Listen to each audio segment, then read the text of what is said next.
And we're live. Okay, and we are recording. Perfect. So, welcome back, everybody, to Fate Eternal Wait. Trouble in Manhattan. What's it called? I'm not entirely sure what reference I just made. I know I did, but I can't remember. Could have just What's said Trouble in Escape from Manhattan?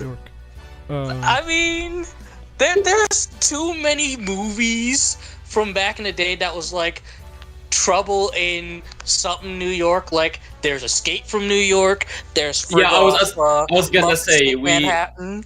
I was gonna say the final episode has to be called Escape from New York. But welcome. The last time, the party said their farewells to London and set forward to Manhattan, parting ways with the ruler and Olga Marie, who were going on a Japan trip to set up for the Holy Grail War. But now, the party, after a very quick stop here and there, make their way into the New York airspace, landing in a private airfield that Jay had managed to get clearance for. I'll take you to the Google Earth image. As you all kind of like your plane kind of like cruises down. We'll say this one's your plane. Yeah. Does my Katya tablet have internet access? If not, then I don't actually have internet access. I think that Troy probably set up like free Wi-Fi in the plane. I don't think your tablet would have built-in internet access. Oh, well, actually, well, the main thing is like if I go to like like a place that has internet access, like a cafe or something. right. I will access the internet full stop. I'll say probably. I don't think Katya's tablets are like... I don't think they make their own tablets. I think they just order them, so I would imagine your one's very, like, standard issue. Okay. You got a Samsung tablet or some shiz. Yeah. We got no iPad. I think Ivan would do a funny. I think he has like fucking roaming, so he would just like turn on data hotspot. Yeah, the, what's it called? The Wi-Fi name is,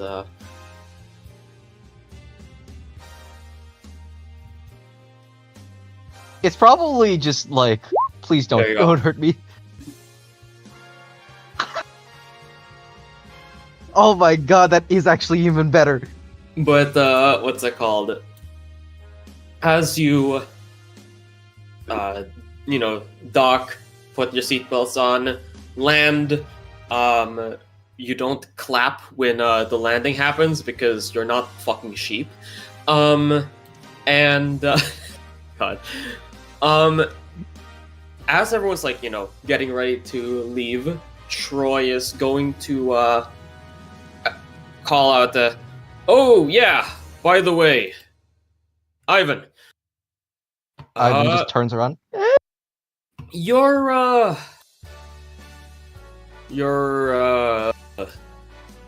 he seems like genuinely like thinking about it. Associate? Not entirely sure what to call her. Told me to bring you this. Kind of like goes over, like, walks over like through the aisle and like opens up like the luggage carrier at the top, takes out like a briefcase, closes it, and places it down. Well, actually, no, just places it towards you. Just gives it Is to everybody still in the plane? you. I would say so, yeah. Ivan is just gonna be like, wait, could you give me possibly a description? Lady, small, brown hair, same coat as you. I assume a mage family associate. You met Elaine. Sure. I'll try that. Ivan, like, looks at it, just like wondering what it could be. He carefully places it down on like probably one of the tables in the plane. Just opens it up real fast just to see what it is. So are you just like peeking inside to like not let anyone see you, or are you just opening it up? Marvin would just open it up. I don't think he has anything really to hide. Yeah, like you if don't. it's from a lane, it's not gonna be magical if it's from a lane unless it came from fucking Elias. Yeah. So you kind of go ahead and like open it up like the fucking briefcase in Pulp Fiction, and what you see is two. Well, what people like nearby would see are two kind of like quite different looking, sort of semi-automatic pistols. But for you, Ivan, what you see is, well, a custom built black and white dual pistols. Ebony ivory.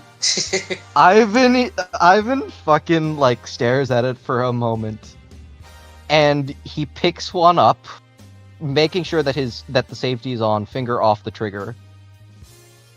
And I think he would pick like ivory up first, just like looks at it, both of them. Just he's like he like pauses for a moment, and he just is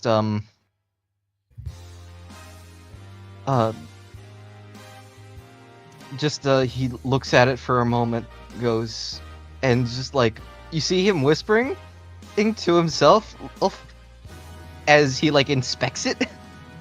Yeah. He just goes, custom slide, id barrel extended, id just, and he like and then he like racks the gun, but he doesn't like he keeps his finger still off the trigger. And then he said, I think he's holding up like ivory. He's combat sights.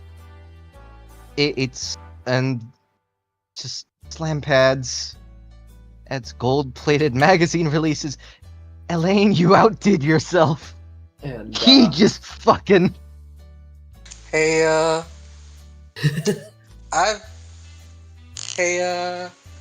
Ivan. What's with the what's with the hardware? You got Ivan like you see like Ivan holds it very carefully, like making sure that the barrel's not pointed towards anybody before he like hands it to Jay. It just says, "Oh, if you weren't aware, Elaine, who is the maid at my mansion, it just makes me my firearms. This is a bespoke pistol that was made to some specifications that I requested a while back." And he just shows them. He just shows that nice Jay. 19 low. You see Jay, like, immediately when he get which pistol did you, whichever pistol you handed him, he kind of looks at it. You see him like almost instinctively, kind of like field clear it. Like he drops the mag, but he's careful with it because this is your stuff, and he don't want to scuff up your stuff because it looks nice. He points the barrel down. He looks at the chamber. Look at the mag weld, and he does. He kind of loads it back, and then sort of the old friggin' Billy the Kid gun handing, flips the barrel, and gives it back to you, pistol grip first. Nice. Great balance, too. I have a feeling like these things are like machined to perfection. Oh, for sure. Like these are very clearly made by someone not just trying to make a deadly weapon, but someone who very much views this as an art more than a business, which of course matches Elaine perfectly. These are already in your DMs, of course, but for posterity's sake, I'm going to post the special stats of Ebony and Ivory.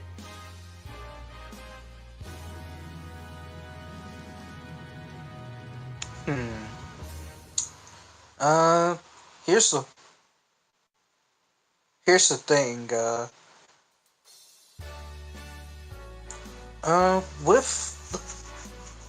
With your really nice hardware, you're gonna have New York's a real stickler about concealed carry laws. It ain't like how we were down south, where it's pretty lax with some cases. You're gonna have to go down to 1PP and get yourself a gun license. I think Ivan learned this stuff, like, not from the Krov family, but he definitely has, like, a British one. You definitely do have one. It doesn't work with overseas gun licenses unless you have, like, certain qualifications, like you're a gun broker, or if you're a contractor with some folks. Cause I don't know about the cops over here, but from what I heard from a couple of my buddies up at Fort Drum, NYPD don't play. Yeah. Ivan just like nods and he says, "I will make sure to make a stop." As I think he would put the guns, like, very gingerly back into the briefcase. Yeah. Wait, is there ammo in the briefcase? Because it's 45 ACP. Yes, I will say there is, ammo. What's it called? Included. I will say, what would be a good number of ammunition for this? A box of 45. There's like 20 rounds in a box. Yeah, okay. In that case, I'll say you've got 40 rounds on you. So note that down. Yep. But yeah, so Wait, how heavy is 45 ACP again? I'll just say it's negligible. Like I don't think it's that much. It's like realistically, it's like 2 ounces per bullet. So yeah, so I don't know what ounces are in. Like, what's the conversion rate from ounces to pounds? Did say, I believe, that only magical bullets needed to be tracked. Yeah, because of the necklace. You're right. Yeah, ability. you are correct. Yes. So basically, you don't note down your ammunition. You have enough, basically. Yeah. 15 grams. Yeah. Yeah. Yeah. I do think that, like, what do you call it? I do think, like, considering Ivan's sort of quote-unquote line of work, Elaine might have sent silver-pointed bullets. I can imagine that, yeah. Alright, so in that case, I'll say that... let me see. How much does silver ammunition actually cost? It's 100 gold. Yeah, 10 pieces for 100 gold. I'll say that because of this, they'll be $100 each. Not like, 10,000. So I'll say, yeah. So if you have 40, that'll be $400. You can note that down as debt, because obviously she's not here to take your payment right now. Yeah. But yeah. Also, on the talk we had earlier, Marvin was so gay has concealed gun papers. whatever you want to call them. Your concealed carry Because permit. he does have them for America. He does, yeah, because he's been here before. Let's see. Oh. Okay, question.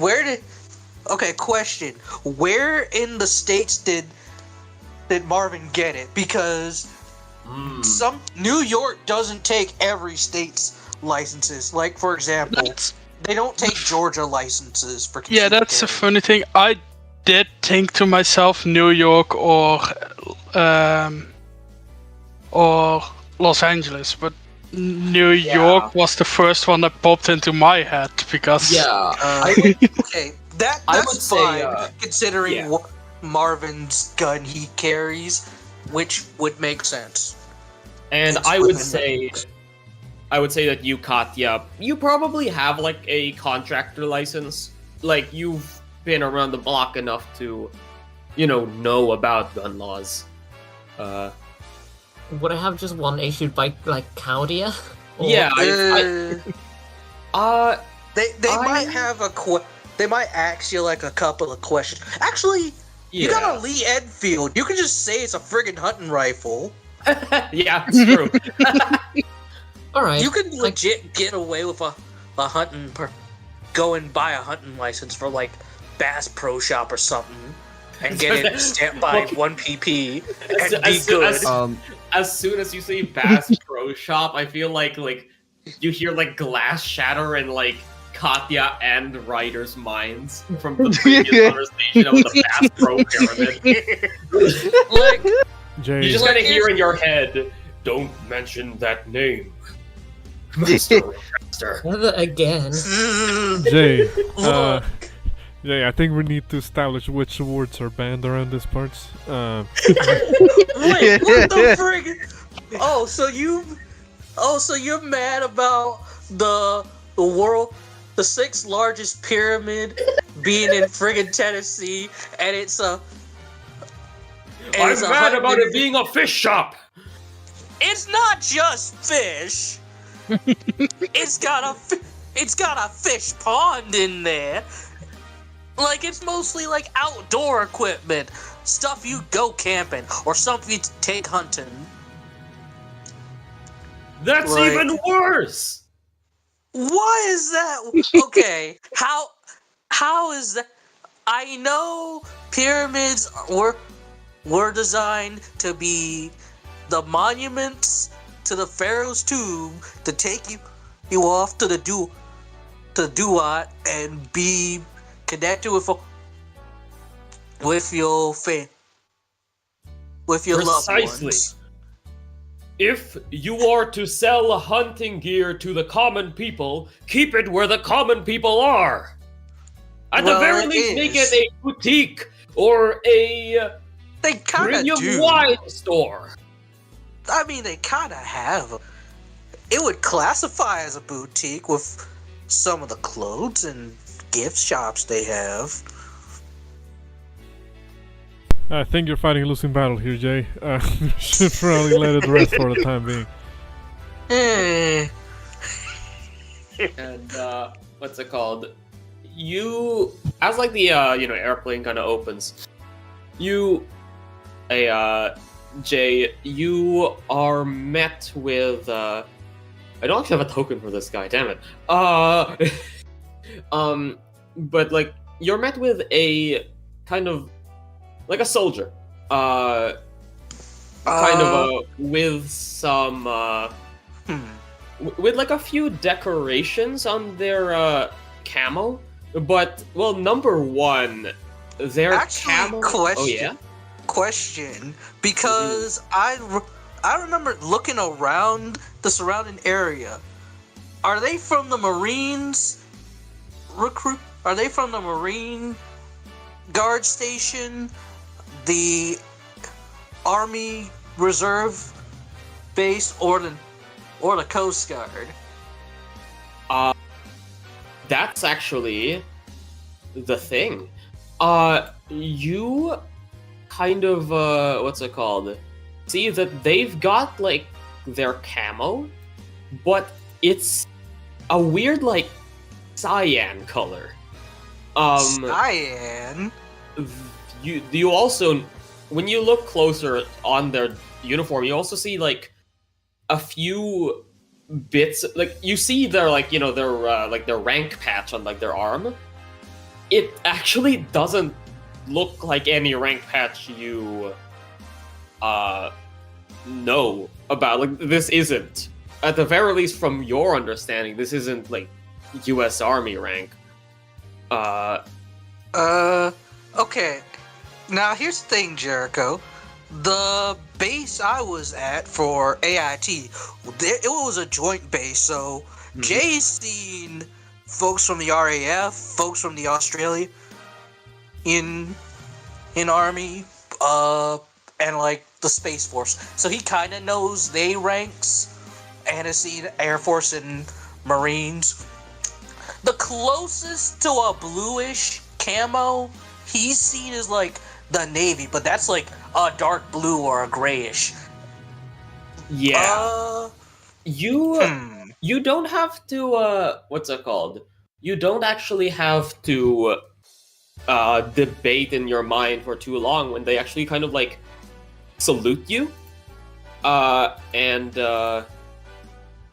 say what's it called? This is Private Samuel Valerio, reporting to inspect your craft, sir. I'm with the USA MCC. MCC. Reminder. What was the name of Bur's unit again? It is the Anti-Mystery Combat Corps. Okay, Anti-Mystery Combat Corps. Okay, yeah, over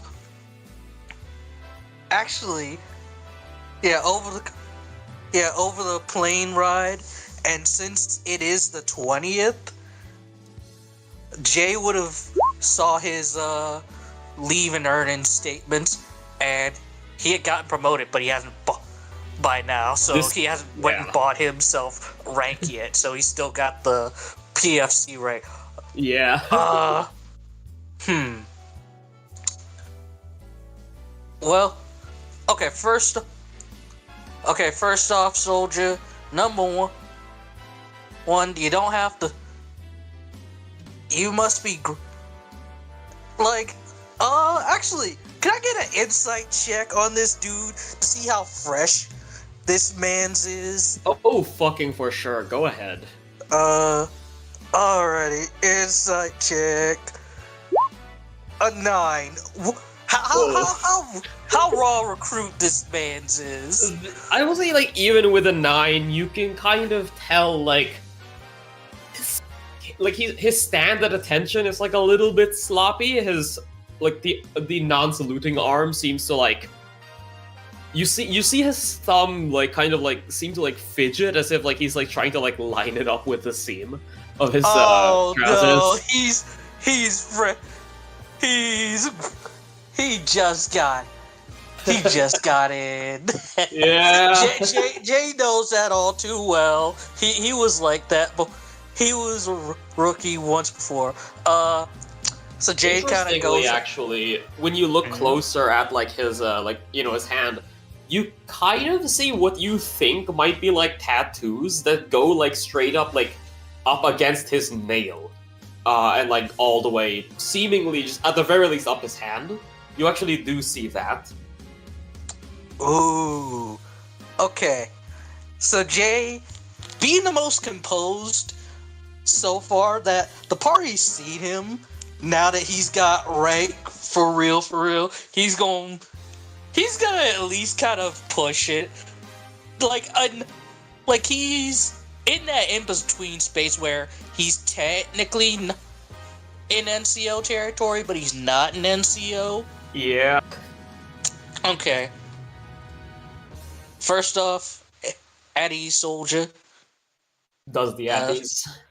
Second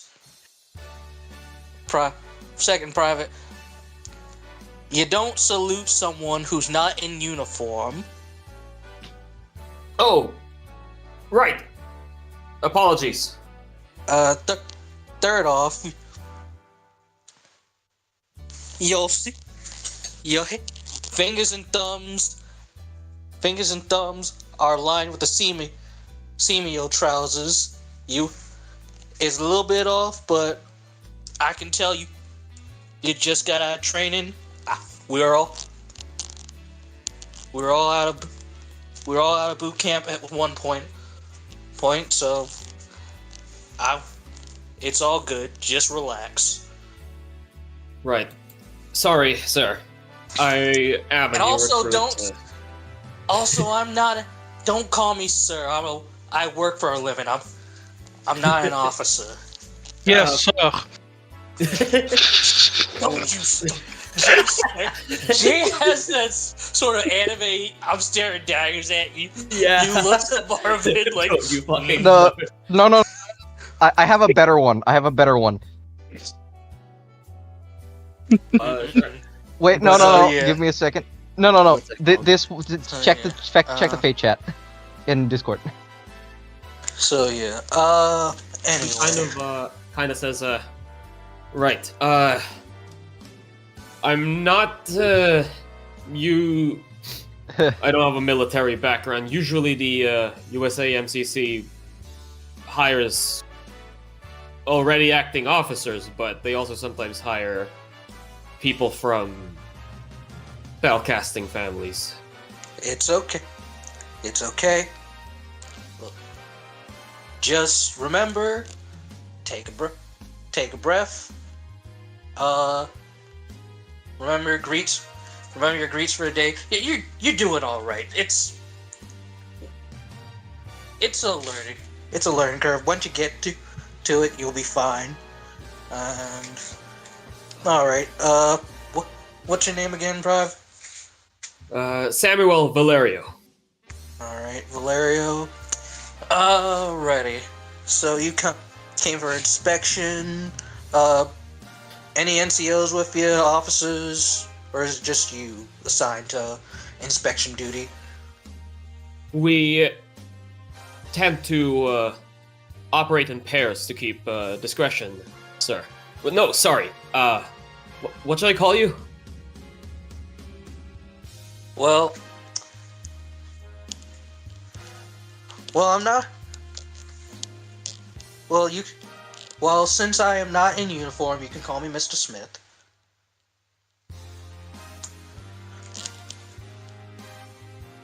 Right, Mr. Smith. But there is a officer with me. Lieutenant Colonel Yoon is currently in the base. They're basically supervising me, but if you want to speak with them, they should be all right. Okay, so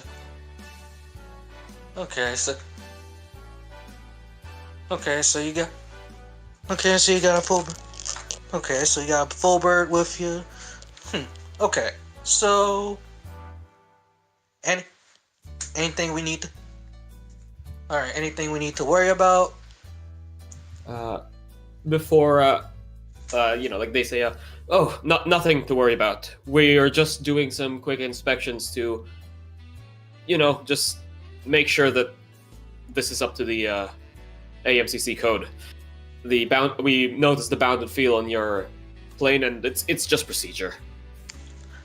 Yeah, I got you. And I was told by the Lieutenant Colonel that Chief of Intelligence Sieber wanted to deliver this to you. Kind of like hands you what seems to be an interesting looking badge that also looks like an upside down pentagram. And it kind of says this is a USA MCC clearing. Despite the kind of like goes into a more hushed tone, despite the ire of the Lieutenant Colonel, Chief of Intelligence Sieber has granted you full autonomy when acting within US soil under the authority of the US AMCC, which also means that even if someone outranks you here, they still have to acquiesce to your orders. Jay internally has the most devilish smile because he gets to tell off officers who might be assholes. Which, hey, when you the only RTO guy in your unit, you technically have authority to tell off somebody when it regards to radio equipment. So, okay. Well, thank you. Thank you, Private. So you want to inspect our bounded field? Yes. Our plane? I don't know why, but I have a feeling like this guy is just gonna see all the people slowly funnel out the plane, and they're just gonna see like Ivan come out the very back like with like the biggest fucking smile on his face. This 7-foot fucker. Yeah. Okay, so, one moment, please. All right, we're getting in. All right, we on inspections. So. What's it called? Troy kind of says, "Hey, I'll handle this. Don't worry. This is my baby. I'll show the soldier boy around." He's Jay kind of in a more lower tone when he's in the cockpit. Hey, he's Greenhorn. Go easy on him. He's doing a decent job at least. But yeah, Katya, what did you want to say? Once Jay finishes chatting, I'm like, hey, that backpack of yours or whatever, can you take anything out of it?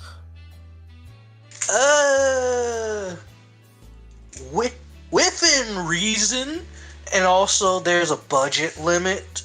Could you take out some Christmas wrapping by any chance? Why do you want Christmas wrapping? I point towards like my rifle. It's approaching Christmas, so nobody will bat an eye if they see me carrying out a present, will they? You think they'll wonder what it is? Here's the thing, the friggin' Probably in a box. Here's the thing, that is the dumbest idea ever. So what, you gonna have them think it's your, your Red Ryder BB gun that you got for Christmas. Don't you? But it'll poke your eye out.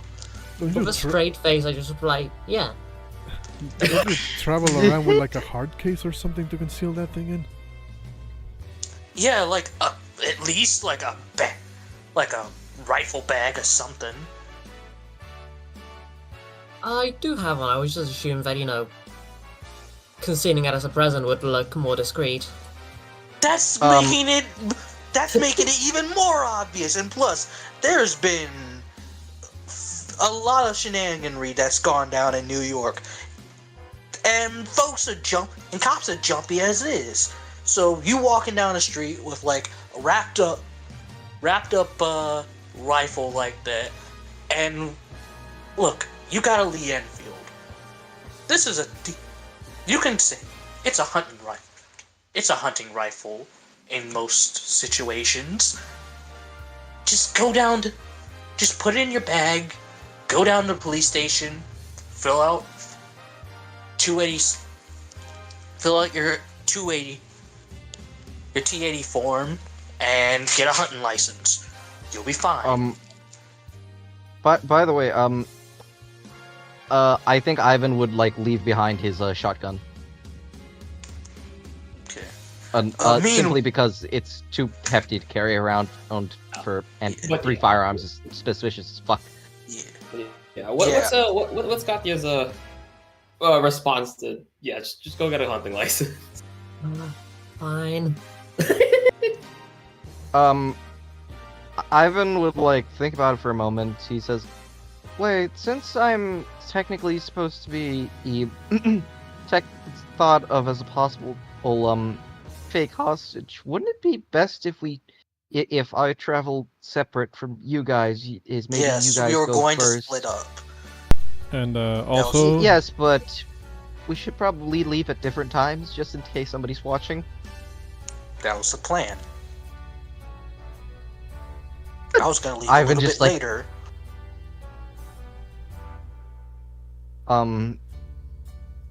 Ivan's like looks kind of excited to like get the goddamn guns registered so he can and you know use them at some point because he's a fucking nerd. As you what's it called? You all kind of hear like as you're kind of like at the plane exit sort of like it's just in the aisle, like you kind of like hear the soldier that was like like getting ready to inspect just kind of what the duh! Ooh! As you kind of hear like a like his body kind of like hit the just kind of like hit like the sort of like wall of the plane. Troy immediately like looks that way, like pulls like his gun. He's like, "Whoa, whoa, whoa! What the hell?" I think Ivan would also just like quickly like slam a magazine into the fucking ing magwell. Hold up. I don't like that. What's that music. what's going on here? What's wrong, Prive? You see this guy like very much like dazed, sort of like out. Like he's just like but behind him, kind of like kind of crouched behind him, but like like just setting his body down. You kind of like, oops, sorry. I just needed to make sure we had a bit of privacy. Don't want the soldier boys talking or anything. As Who you the see, freak are you? putting his hands up with like a genuine like wide smile on him. Slick back it's this hair, fucker. glasses. It's this fucker. And a God damn very nice black blazer and red suit underneath. Why does Vans look like Maze Hughes? Leon, Don't compare this bastard to him. what's it called? Yeah. Leon like immediately like sees this guy. He doesn't know who the fuck he is, but he just saw like presumably he knocked out like one of the soldiers, and just sees this guy, and kind of thinks to himself, "I immediately don't like this guy. He looks like Ramsey from Appetite Erased." Hey! Don't shoot! No, Okay. Didn't Kirshnaria tell you about me coming? Okay, here's the I've- thing. Okay, a couple of things. Number one, you just assaulted a government official in the presence of another higher-ranking government official. Number two, you're trespassing.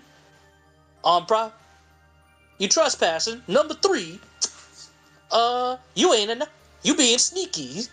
So, like I Yeah, said, of course I'm being sneaky. We're who mages. the freak are you? Come on. Kind of like crouches down, pokes like the guy's like unconscious face. Don't worry, he's just unconscious. Anyways, it's fine. Don't worry about it. Jay is. I wasn't detected on the way in, so you don't have to worry. Yeah, it's kind of my job showing the badge now. Well, it's kind of my job to make sure that you finish your end of the deal. Alright? Okay? Listen, I think we got off on the wrong foot. Okay. My name is Beryl Goot. Kirshnaria hey, sent me. ID. hey, ID, time now. Let's go. hey, Jericho, can I roll like an insight check to sort of guess how Ivan would be like, what Ivan's first impression of him is, not just like in terms of like, maybe he's like not particular, doesn't particularly like him off the bat or I something. don't think you need know. to roll an insight check. This guy just knocked some dude, like some fucking innocent dude out. Like, even if he's not a threat, he's like a mage. But what's it called? Like he says, yeah. Listen. ID. I'm reaching into my pocket for my ID. Okay, I don't got any guns on me. Here you go. Be sure to pull it out really quick and point it at us. That way we know that you're not actually a threat. Yeah. I knew I'd like you, Leon. I knew I'd like you. Here. Call me by my first name. slowly pulling out like a piece of paper and like just like handing it to like actually like laying it on the floor, putting his hands up and like stepping back a bit. I think Ivan would still be sort of wary considering like how this guy fucking decided to introduce himself.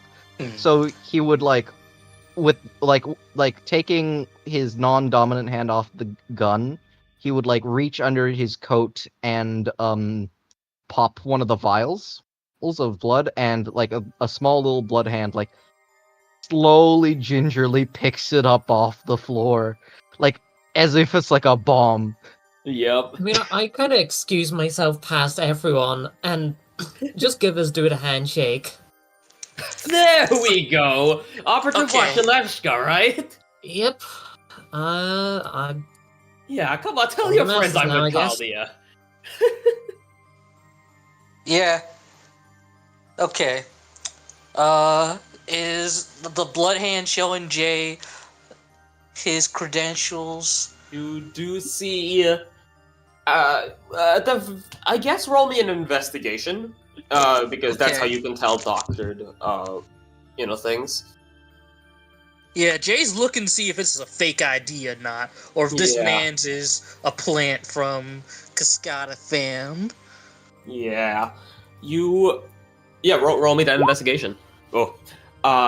This looks real enough to you. What I will say is Troy will go up to you, see what you're doing, and pull out his Chaldea card and hand it to you to inspect. So I'll give you advantage on that. Oof. Well, that's much better to be fair. But as far as you can tell, you kind of test the shine on various parts of the card. And you can tell at the very least it's very well made. You have no reason to believe that this is a fake ID. Or if it is a fake ID, it's, they somehow know exactly what Chaldea's IDs look like, which is probably unlikely considering they're in the middle of the Himalayas. Okay. So, what brings you here, Mr. Good? Yep. Mr. Barrel? Nah, just call me Barrel, don't worry. Listen, Fitting name for someone who's gonna be facing one, as Jay has the whippet gun. Whoa, okay, I'll keep my hands up. Somehow, the instant reaction was half the fucking in party just drawing their goddamn guns on him.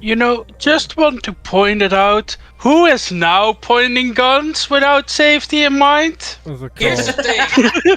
We have someone who just snuck up and assaulted a guy. Leon looks over at Marvin and says, "Well, as you can see, I'm not using guns. Unless you consider this one," as he just kind of flexes one of his arms. But wait, does Leon even have fucking he doesn't actually have any he doesn't actually have that much strength. He looks very average, maybe slightly above average. But then he realizes, all right, not the time for jokes, and he just kind of puts the arm down, and he dispels the flame orb from Produce Flame, and he says, but if this man is speaking the truth and he is Kirskaya's contact, then, well, that was one hell of an entrance. Could you have done literally anything else? Well, I probably could have, but Kirskaia did not give me explicit commands to not. So I decided to do what I want. Sorry. I'm sure we've gotten off to a very bad start. I'm just here to bring you all to a free accommodation. A cheap accommodation that I'll probably help you pay for if you really want me to. I'm supposed to be your guide to New York. I've been in Manhattan for a while. I know all the good spots. Ivan just I'll like... pass. I appreciate the offer, but I believe, Ivan, you said you'd sort out accommodation, didn't you? Ivan just like flashes the thumbs up, like he's already stowed the gun back into the briefcase. Meanwhile, Jay's still like low ready, just in case Mans tries anything. Oh, please. I'm not actually entirely sure which one you are. Kind of pointing at Jay and like not pointing. His hands are still up, but like gesturing towards you.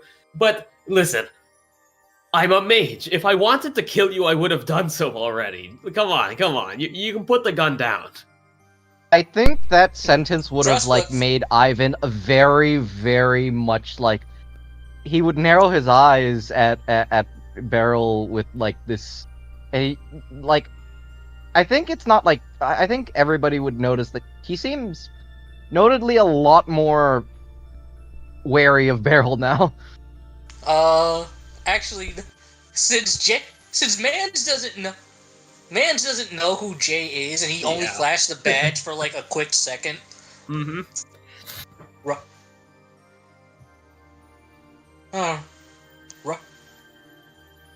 Jack Davenport, on loan from Interpol, and now wait, what was the friggin' name of the USA MCC? ACC? Yeah. USA MCC. Kind of Oh, so you're not a Katya guy? Kind of like not whispering, but like like doing like the stage whisper to Katya. Okay, so should I actually just kill this guy? He's not part of the team. I'm with Katya, you idiot. Yep, they're with us. Well, you could have just said that. Listen!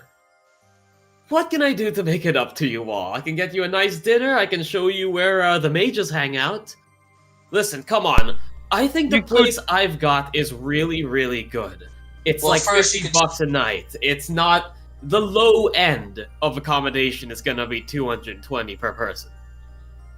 Well, here's the thing. You know what the mages are. Start singing them. Did you also knock out the entire staff of that particular location? Or was this just a freebie? No, this was just fun. The guy there is actually an associate of mine, and Kirstarius. He's an old mage who just retired and likes to rent out his comic book store back rooms to mages who are visiting. Which comic book store?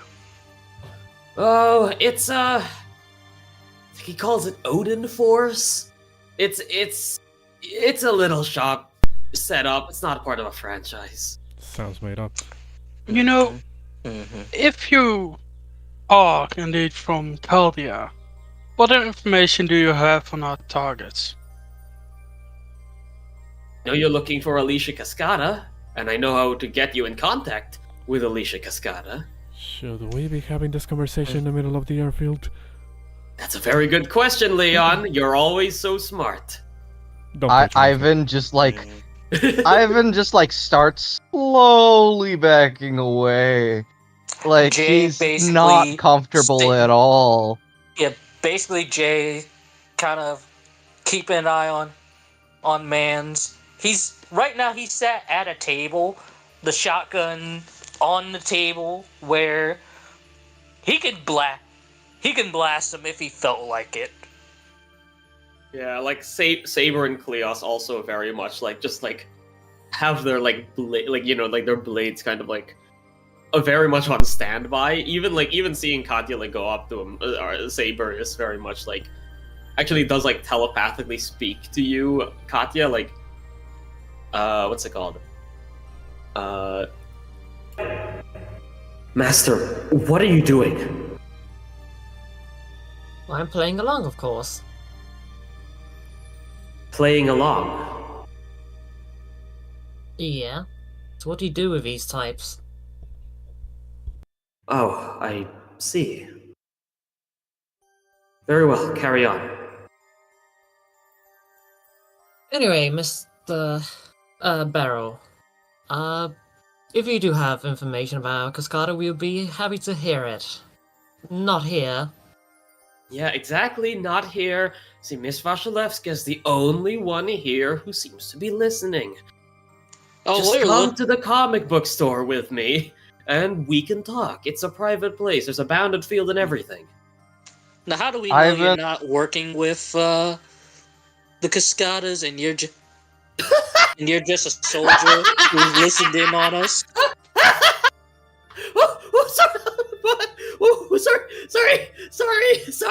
Sorry, very sorry. Oh, that's so funny. That's so funny. I didn't think you were a joker, Davenport. No, why would I work with a bunch of ugly mafiosos? That's such dirty work. No, listen, you have my honor as a mage. Like, and he's not even, he's not even putting his hands up anymore. You have my honor as a mage that I'm not working with the fucking mafia, alright?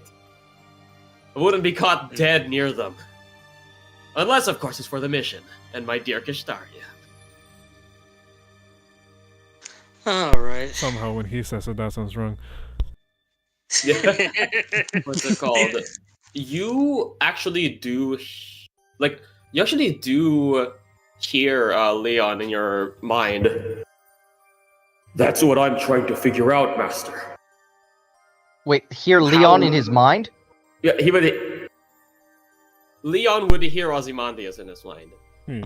That's what I'm trying to figure out, Master. I don't know how he got past us. At the very least, Caster should have been able to pick up his signature. Is he a servant? Does he have presence concealment? I need answers, Ryder. Form a council with the other servants if necessary, because this guy's dangerous, I think. Also, interesting little trick. You got into a private airfield, and you've managed to slip your way past at least a couple of servants and some decent high ranks. How'd you do it? What's your magecraft? Well, the answer's probably not going to satisfy you. It's very broad. I specialize in curses, you see. Vado, I immediately is a little bit more on edge. Oh god, you're one of those. Okay. Sorry. Which type of curses I've dealt with my fair share of curse related individuals. Well, see, whenever I say British curse magic, people always think I'm a Satanist. I'm not a Satanist. It's more pagan magic, I suppose. Celtic, Old Norse, what are we talking? I dabble. Leon coming from Tarragona, which is a region where predominantly Catholicism is the leading religion. He's just gonna raise an eyebrow. And he just kind of takes not even a step back, but he does readjust his positioning. Jay is basically getting as much info from this man as he can. He says, well, that's cool and all, but again, I think all of this conversation we should probably have away from this place, because when that man that you just knocked out wakes up, assuming you didn't place a curse to have him not wake up ever, then, If I wanted to, I'd slit his throat. No, I just put a little minor curse on Just him. stop talking. We don't. We trust you less. The We more trust you you do- less every time you talk. And the more you do, the more incriminating you're getting. So he just does like the like he put like he chuckles and does like the hand gesture of like zipping the mouth and then throwing the zip away. Right. Leon looks exasperated. You can tell that whatever hype he still had from meeting one of Kirskaya's associates, he is like completely gone at this point. And okay, and he just kind I'm of gonna help. scratches like the back of his head and says, "Alright, everybody, I think we've wasted enough time here. I think we should probably get going. Troy, could you watch out for... Could you keep an eye on this guy?" Pointing at the knocked out soldier. I'll try to ease this over. I'll help you too, Troy. I still gotta get cleared with everything and see to everything else. You guys go on ahead. I'll probably meet up with y'all's later on in the day. I mean, you want to give us info, right? Pointing at the barrel. Yeah. He kind of like does a show of like looking around, like widened eyes, points to himself, and then like pretends to like look around on the floor for the zipper he threw away.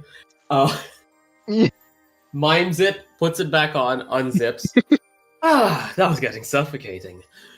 Yes, I'm here to give you as much information as you need. After all, I am on the same side as you, hired by the same guy to do the same mission of safeguarding humanity. Alright, great. Send me the address to this shop of yours, and when I have time, I pass by. Ivan, hearing that same job part, thinks about it for a moment, and can he make a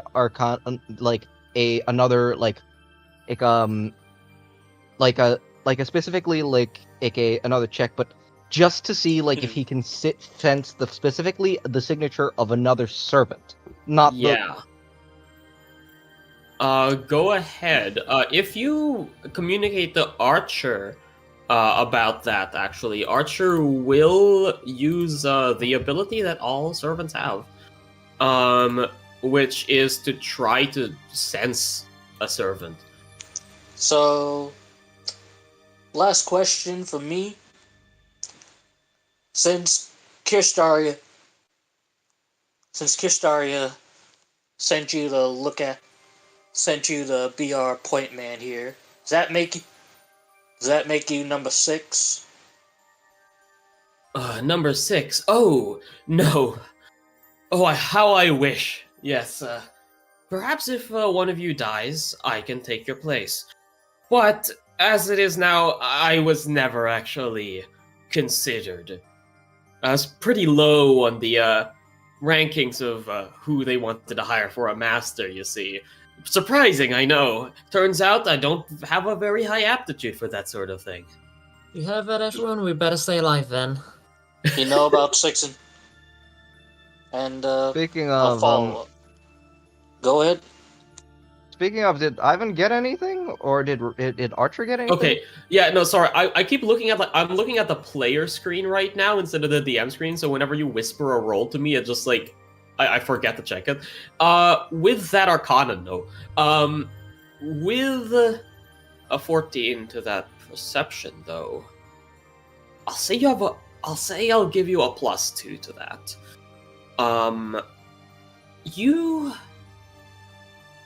It's not that you smell any sort of fresh scent, but this man has such stained hands that it's undeniable that, it's so, the sort of, vibe you get is so pungent that, this man has killed before and before and before and before.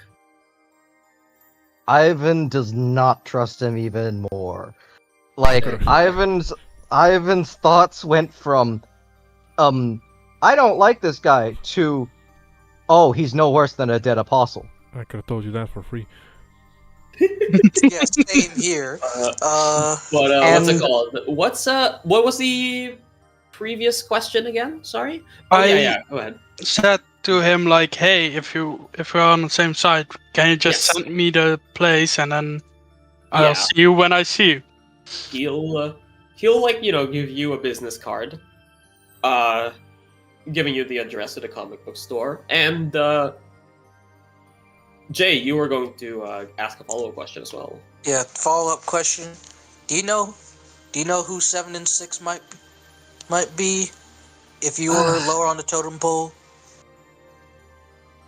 Well, you see, when all of the masters died, except you three miraculously, pointing at obviously Ivan, Leon, and Marvin, Atmosphere started freaking out a little bit, sending out. Remember, the masters that were chosen filled up all 7 slots. The fact that they have backups isn't really a indication of hindsight. It's more he's now scraping the bottom of the barrel for a reject. He's very hesitant to contact any of them. That's why it's taking so long. Right. I can tell you that maybe 3 of them are with the church. Those people he really doesn't want to mess with. There are a few contacts he has from previous Grail Wars, which, again, bad idea if you're trying to safeguard humanity instead of allow people to use the Grail for their own ends.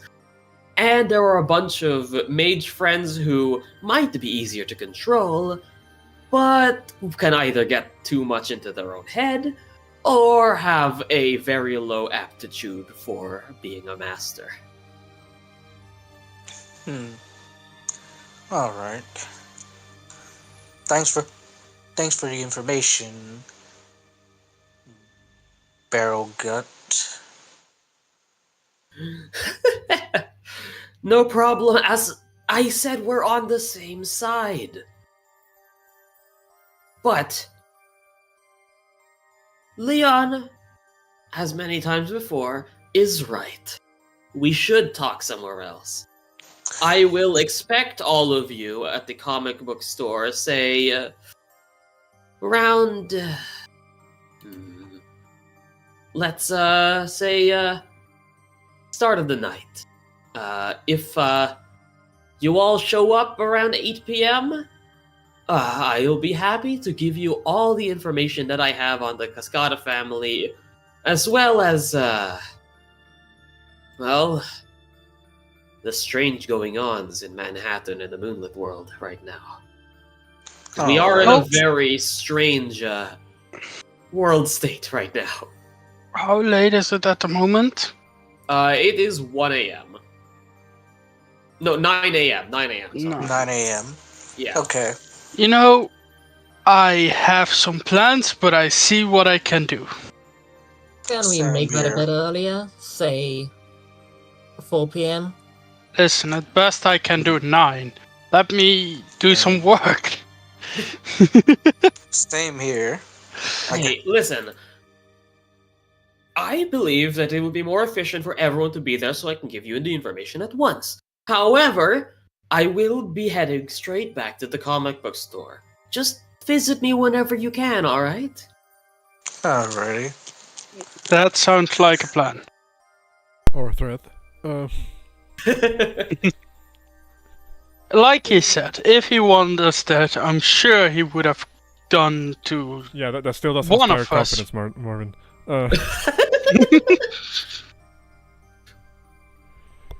Well, anyways, if that's all for now, I'll leave you all to your devices. Have a pleasant day, and I am once again very sorry we got off to a wrong foot.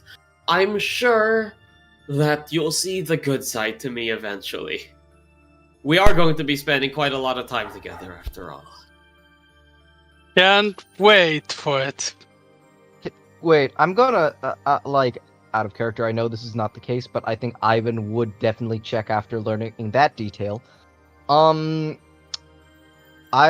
would check for very, very specific details. Mm-hmm. Roll me.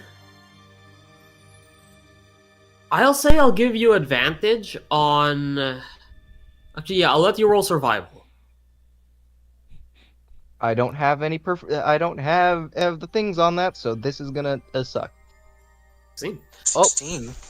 As far as you can tell, unfortunately, this man is very, very alive. Unfortunately. 2 on the nose. Black suit, red shirt, red eyes. Pointy ears. It's a bit. It's too easy. I mean, I got pointy ears, so. I do think like I do think everybody would notice how absolutely fucking like Ivan's expression morphed from something that you would normally expect him to be fucking scared out of his mind. No, right now he looks pissed.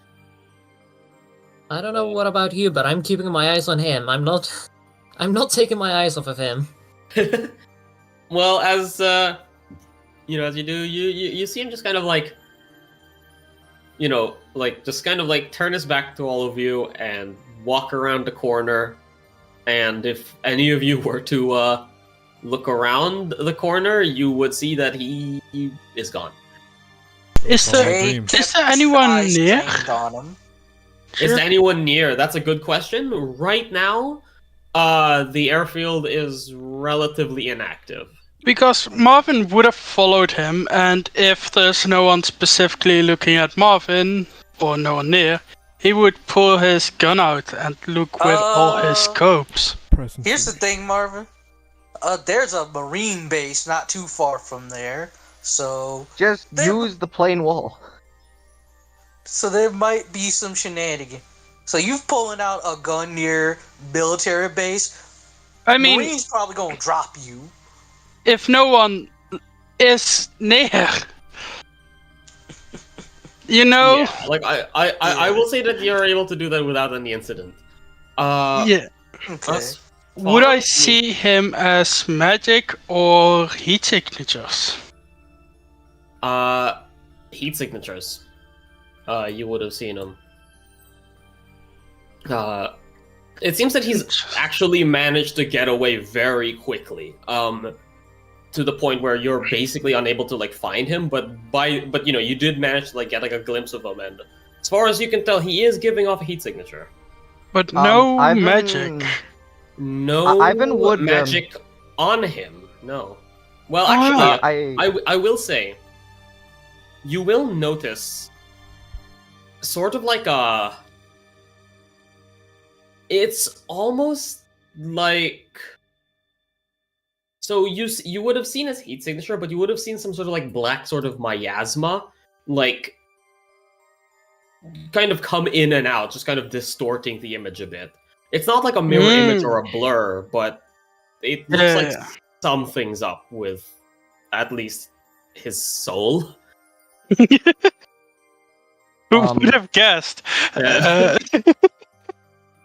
I think Ivan would like see Marvin pulling out the thing, and does he know about the properties of the scope, seen from the manor incident? Yeah. Yes. Well, Marvin would have explained it to everyone how his gun works. Ivan would say, like, if he's really telling the truth and he's a curse user, curses aren't magecraft. I see that. But I also know something else valuable.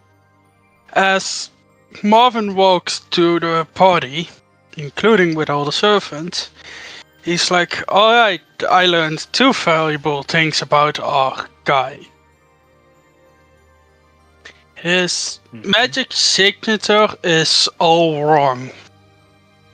Mm-hmm. As if something is just off. That's how curses work, yep. Yeah, it's just a black weird thing. Can't really describe it too well.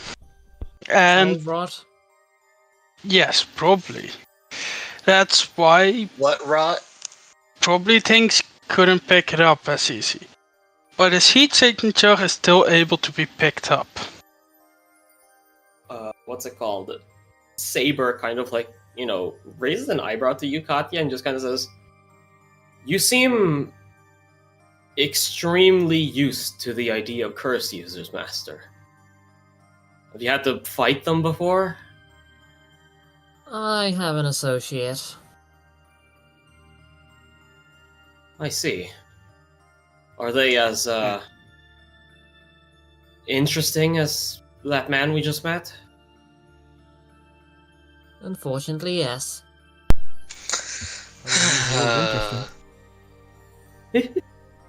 Okay.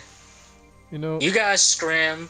I gotta help clean up international incident from third party. Understandably enough. Katya, I stand corrected with what we talked about earlier. I think Mash had a pretty good idea of who this man is. What an exhausting person to speak to. Jesus Christ. I don't know, I find him pretty funny. Well, if by funny you mean this man is clearly trying to backstab us at the first chance he gets, then yeah, he is pretty funny, I guess. You could even call him a clown. Aren't you that used from most of the higher mages? Well, see, when somebody is clear about trying to betray us, they kind of just say it, to our faces. That kind of tends to be the case here. He did. We're only alive because we have the same goal. Well, yes. I have a feeling that this man, considering that he was able to get past all the servants without being detected, either has some form of, ability that even surpasses the senses of a servant, or he's working with somebody else, double agent type of thing. Mm-hmm. Also, Katya, oh sorry, continue. No, go ahead. Explain to the rest of the class about Solrod. The more you use curses, the more it rots your soul. That's all there really is to it. I seems to wince at the mention of something of how using it rots the soul, and Ivan just says, that actually makes sense, seeing as the dead apostles are technically also a curse. Nope. Okay. Let's start trying to split. I gotta deal with this guy. And Jay goes into the duffel bag, getting an ice pack. Hey, Jericho. Yeah. I know it's kind of late. But could you check the DM's side? I have seen the DMs. I have plans on my own, so I see everyone else. If you want to see me, message me, or I see you at 9 at that bookstore place. Indeed, we meet at 9. So what? We're all splitting up? We're all splitting up? No party system? If you want to go with me, you're free to, but I don't know where the fuck I gotta split. If you in Harlem, across the way from Central Park, you might be able to find me. Okay. Well, not sure about you all, but I don't really often get a chance to visit New York. So I'm gonna make the most out of this couple of hours we have before we meet with Mr. Cheap Suit over there. So You know, vacation time, baby. Also, yeah, the reason. Okay, go ahead. Sorry. The reason I said 9 is so that technically we now have 3 times 4 hours, which is nice for my autism. I'm sure you're correct about that. I don't know what I don't know what you just said, and I'm choosing to ignore what you just said because But we have 12 hours 12, wow. if we go to 9. And seeing that we use things of like 4 hours, it's nicer in my head Well, to make it 12. Anyways, we're at phase 3, 8 a.m. to 12 p.m. because that's how I'm doing this because I don't know what the fuck you're talking about. I think Ivan before they split would just say, I understand and that with the whole situation we might actually, I don't think it would be a good idea to have me pay for everybody's hotel rooms because they might be able to track my card back. So Well, we too all bad he promised. so we Jay should all... goes in. Go ahead. Jay goes into his wallet. $200. That'll at least cover you a night and a half at a decent motel. Motel. Can Ivan just like fish out like some, like maybe some cash out of his pocket and like hand it to Katya? Like maybe like I don't know, like. Remember, you guys were given briefcases full of like actual like cash, so you guys do have that on hand. Oh, Yeah, shoot, Ivan... that's right. We did get the money up.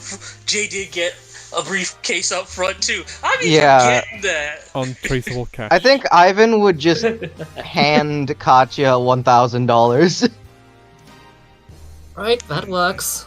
Almost 10% Wait, do you then also pay for my stays? Ivan was like, I thought that was gonna be enough for all of you. Just like actually looks fucking sad. New York is expensive, my Cost man. of living. That's Yeah, one night. Yeah. Not This even. is barely even rent for New York studio. Ivan pulls out another 1,000 and hands it to Marvin. Thank Hold- you. Hold on. Let's not, You guys are gonna fucking spend his cash on bullshit, aren't you? Let's not abuse the voice hospitality or generosity. If you have some, if all of you should have some money from the previous payment, unless you somehow spend it in the time that we were in the plane somehow. But About that, Troy, do you know when, what's it? Those boots are gonna arrive? That's a good question. I'll tell you I'll tell you when they do. I've got you on speed dial. Just pick up the phone. Right, appreciate it. Again, split. Dude, who's somewhat stirring. I'll be real quick. then, Um, yeah. Oh yeah? No, what are you gonna say? Ivan would like look around for a bit, just like awkwardly think about it for a moment. Pop Smoke, get out of here. Like Ivan does like a comical looking like sort of run, and he's like, "Wait, I need a." Ivan's just like super confused, like, "Wait, can?" Then he would just like sort of start moving towards wherever he feels would be the best place to move, or wherever he's being directed to. I think that Ivan's first order of business is actually to rent a car. Oh yeah, no, definitely, yeah. Go to a car dealership.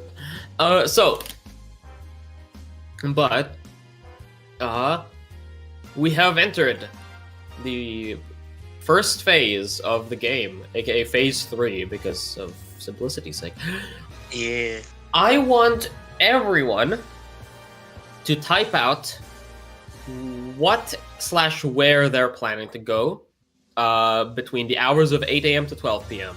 technically you only have 2 hours left to spend on this, but like, you know, that's fine. Should we just whisper it to Dio Brando? Just type it, like, outright. Unless you want to whisper it to me, then whisper it to Dio, yeah. Very strange sentence to say. Police plaza, restaurant. What was it? Hilariously, Ivan would be doing the same after getting a car. What? Oh, okay, never mind. We're not gonna be walking together then. Yeah, so... Wait. I'm gonna say you're On a going... motorbike. Yeah. How much would Ivan be spending? Good question. To rent a car? Well, Yes, okay, so I'll place Katya here. Honda Civic. I'll place you, like, up here, Ivan, like, since you're doing miscellaneous stuff. Just type it down. Type down because it's not going to take you, like, 10 minutes to rent a car. You're going to have to, like, go to a dealership. How much does a cab cost? Here's the thing, it's not like a set price. They usually charge you by the miles. I don't know how much it is in New York, but I at least know down here. Okay. New York cab fare. Jay, you can say this, but Jericho doesn't do miles and calculating like, cost. Yeah, what the fuck So, are you talking about? No, Like, How where much are you does going? a cab cost? okay, so... I actually found a cab fare calculator for New York. Okay, wait. So it says, taxis JFK Airport charge a flat fare of $70 for trips between the airport and Manhattan. That's, you know, obviously that's not what we're looking at. I'm gonna say, because it's I'm literally looking it up. It says 32 a day. 32 a day? Alright, let's do 32. But yeah, so... yeah, so 32... a taxi, yeah. In terms of your token, Katya, I am fucking sorry. I knew there was something I forgot. I can set your token now, though. So let me do that real quick. Oh, Wait, shoot. 32 for a taxi? I'm very sure it's more expensive for a taxi. Ivan's renting a fucking car. It's like, Wait, how shenanigans. the fuck is renting a car $32? How is that? How does that make sense? So, I here's don't the thing, fucking know. You're renting it. Some people will rent out cars to travel around towns, and they'll have to Okay. bring it back to a dealership. Oh, Yeah. okay, gotcha. Okay. I'm not used to this kind of thing, so yeah. Okay. And This most of is the what I'm co- used to. Most That's of the time, cars renting are cheaper because you actually still need to know how to drive. If you make an accident while renting a car, you need to pay for that yourself. Yeah, that's fair. All right. So first of all, there she is. Oh wait, Hey, Jericho. you're legit. Yeah, I know. I'm gonna get you as well. Don't worry. But So yeah. leaving, So, I do wanna just like ask like Jay, just like slightly confused. Like, quick question. Since you mentioned the rifle present trick doesn't work here, does New York police accept bribes? Is that another thing here? Here's the thing. Not all. It ain't the 60s anymore. You're more likely to get arrested trying to do that if you. So try not to. Right, gotcha. Oh, we have somebody in the chat who's a New Yorker saying taxi cab starts at a fee and then they charge you per minute. Oh shoot, That's we got a New horrible. Yorker here. Yeah. Thank you, Mario. Hey, Hey, yeah, thank you, New Thank York. you. Thank you. In the chat. hey. I'm glad I live down south. It's cheaper with getting cabs, so. All right. truly a moment of all time. So, yeah, so I'll say 32 for taxi fare. Because I'm not actually calculating distance, I'll just say that it's a flat 40. I feel like that's very optimistic, but I'll say a flat 40. It's probably very optimistic, but I'm willing to go with the 40. So, question for all of you. You type down where you're going. Tell me if you're going by foot, car, or public transport. Well, I presume this private place is a long way from where we need to be. Yeah, we're close to Jersey. Yeah, you are in Jersey. We do need the car, Jericho.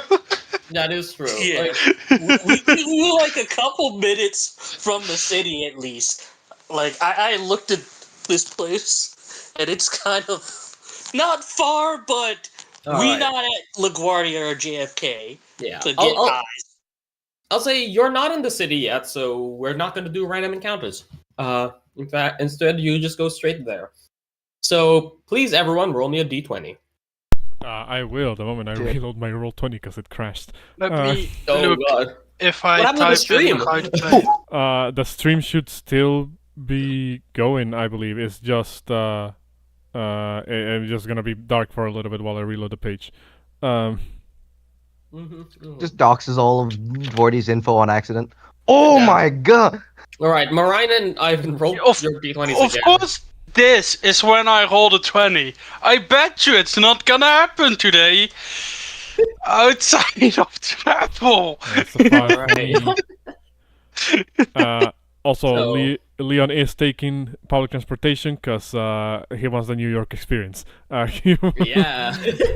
He's gonna spend so much money on that cab. Roll initiative. Like he said, he doesn't get to travel to the US too often, but so he's making the most out of this experience. Yeah. All right. So, first of all, we go to Marvin. Let's change up the music. I've only got 2 tracks for New York. I'm probably gonna get some more later. But you go to the Metropolitan Museum of Art. You driving into New York, and you all kind of get this experience. You go through like the big bridges. You just kind of like see as skyscrapers begin to just loom over. As soon as you're in New York, you feel like you've just been transported into like a whole different biome. They call it the concrete jungle. It's a very good description. It's claustrophobic, even though there's so much open sky. It's like you're in a cage of man-made artifice. Marvin, as you're like, in the car with Kleos, you see that like Kleos is kind of like, sort of like, he's much more stoic than like a lot of the other servants, but even he's kind of like struggling to like not just like stick his head out of the window. Kind of like, he doesn't, but like he's very much just. I'm sorry, but giving me the image in my head of Kleos acting like a dog out of a cab's window. I mean, to be like, okay, but like, if he did, his hair would just flap in the fucking wind. That is truly a. Kleos kind of like asks, well, no, not even asks, just kind of says, to think. See, I knew about this. I knew that mankind had advanced so far. And I thought I'd seen everything in, London, was it? But... there are myths about, not building towers past the clouds. And yet it seems that humanity has decided to ignore those wholesale. The hell does he know what fucking wholesale means, even though he doesn't know what New York looks like? That's right. We did a lot. Sometimes too much, I wonder. But speaking about how far things have come, I was wondering about something. Yes. What is it? Anything? Marvin does this via the link now because Screw even kept hearing me.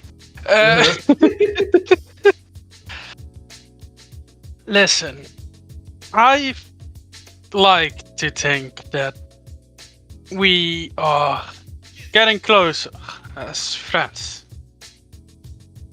and we will only be growing closer to each other over the coming days. You said that if you, in some miraculous way, would get a wish to the grill, you would wish to get revived in the world in your time period without the gods interfering with you. Correct? True, yes. Would you mind reviving in this time period? Staying by my side.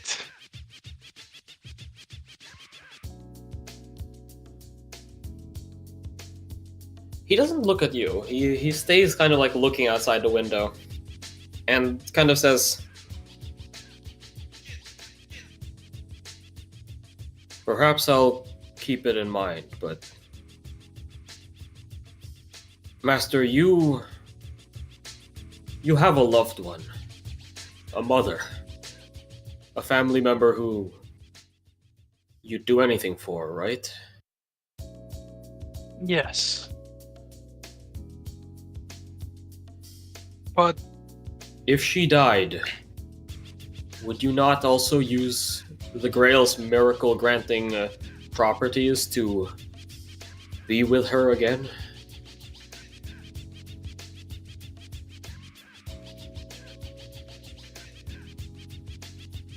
I would turn it around. But even then, I would say it's hard to say. Biz had been through a lot, and although I hope I've been able to lighten her life, I don't know how much of that's true. So, in a strange way, I don't know if I would be pulling her from the peace she also deserves.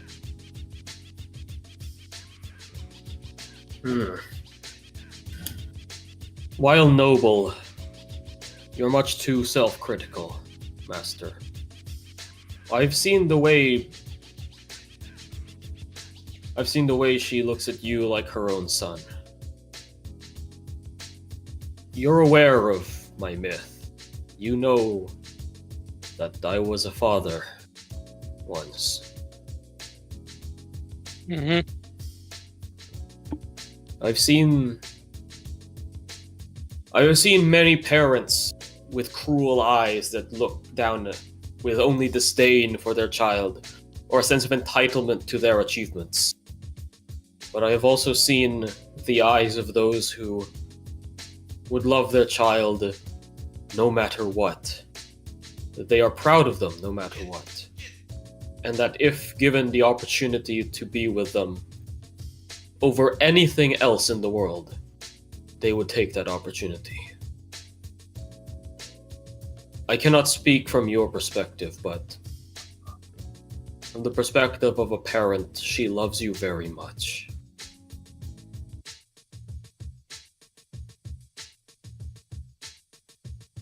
Thank you.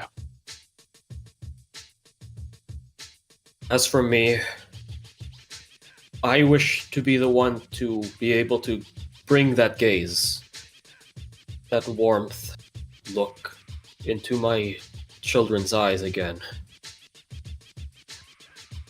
I want to live my life and grow old with them. No parent should ever have to bury their child, let alone bring that child to the grave by their own hands. Marvin puts his hand on Clear's shoulder and he just says, "That's more than true.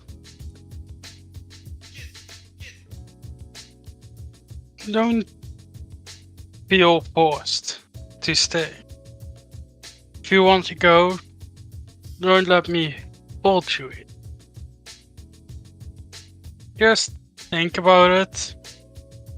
And hey, worst case scenario, you could always wish for more wishes in the end." I do not believe that is how the Grail works, but I will think about it. You have my word. It is if you play smart. And as you enter the Metropolitan Museum of Art, make sure to tick $30 off of your fucking... I presume 60. Yeah, actually, yeah, 60 because Kleos can't fucking stir it for him. Yeah, you have to pay for him too. I'm honest. Yeah. You kind of go through the Museum of Art. Actually, Katya, can you tell us what cool stuff's there? Because you have the pictures. There's, I'm only aware of there being a lot of swords, a lot of armor. Bows? I don't think about any. I haven't seen any bows. It seems to be like a Renaissance, like steel equipment. Oh yeah, the fucking engraved like guns with like the fucking murals of like people on it. With like stone carvings on them. Yeah. Definitely a +1 weapon. I'll have you roll me a D100, Marvin. Damn. So, while you're looking around, before I tell you the result, you do actually see, like, Kleos kind of actually, like, he, of course, inspects a lot of, like, the swords, the maces, the sort of, like, all these, like, melee weapons, but you see him kind of, like, stop by, like, the guns. Very much past his time. So very long past his time. But he seems to, like, sort of, like, look at them with, like, some sort of, like, some degree of interest. You can kind of tell by his face that, despite the Grail giving them rudimentary understanding of the modern world, of course, he doesn't know how these guns particularly work other than pull trigger, bang. That's it. That's all. Yeah, like, but as... like, because it's a museum, he's very much, like, taking the time to kind of, like, walk around the glass case and just kind of, like... He's very interested in this sort of thing, which I guess isn't too strange, you suppose, considering, he was a sharpshooter in his life, as well as a wielder of swords. He's very much, like, inspecting it. Still, doesn't say anything out loud, but he seems very interested in this sort of thing.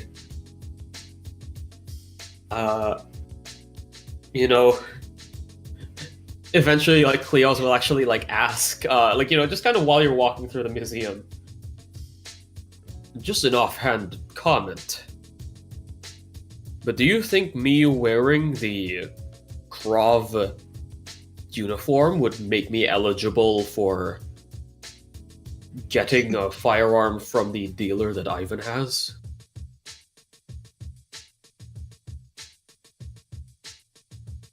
If you want a... I actually will say this right now. I think Kleos got just the one coat. The other, everything else that he was given was just all the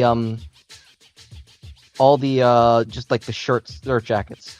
Yeah. If you want a Like, gun, he was I just- can. Too nervous to take it back off him. If you want a gun, I can always get to look to get you one. Mhm. Even I feel like I pay would you. need something a bit custom made. My hands aren't.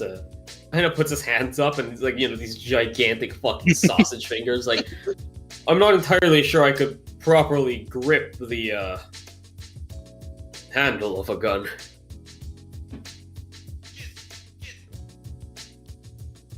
I can look into it if you really want to. Well, you're already spending a lot on your own gear, so don't feel forced, but could be interesting. I do qualify for the archer class. I might be able to make some use of that even as, whatever class I am currently.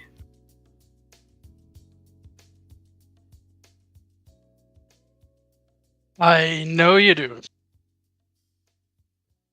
And who knows? Worst case scenario, I just buy a big cannon. As you go through and Klios very much he's a warrior. That while not one of Athena's chosen, the catalyst you had was the blade of blessed by Athena.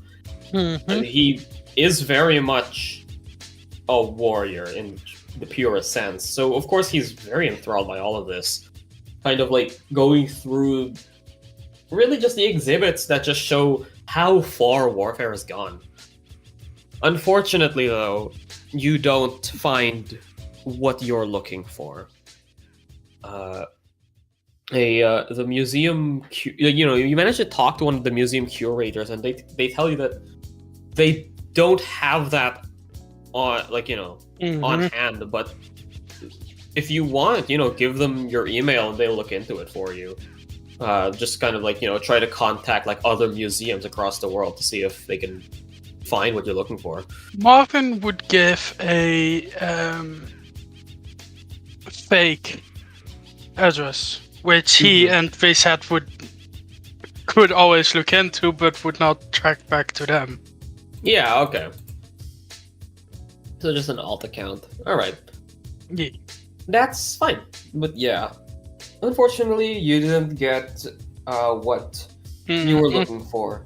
However, what you do get is an inspiration. Hey. If I did find it, it would be a whole different quest. Oh yeah, for sure. Jump damn.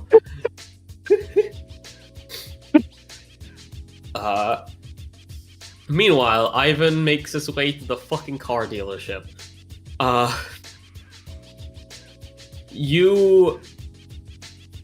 There's not too much to roleplay here. I'll say we'll say it's 32, so knock that off your money.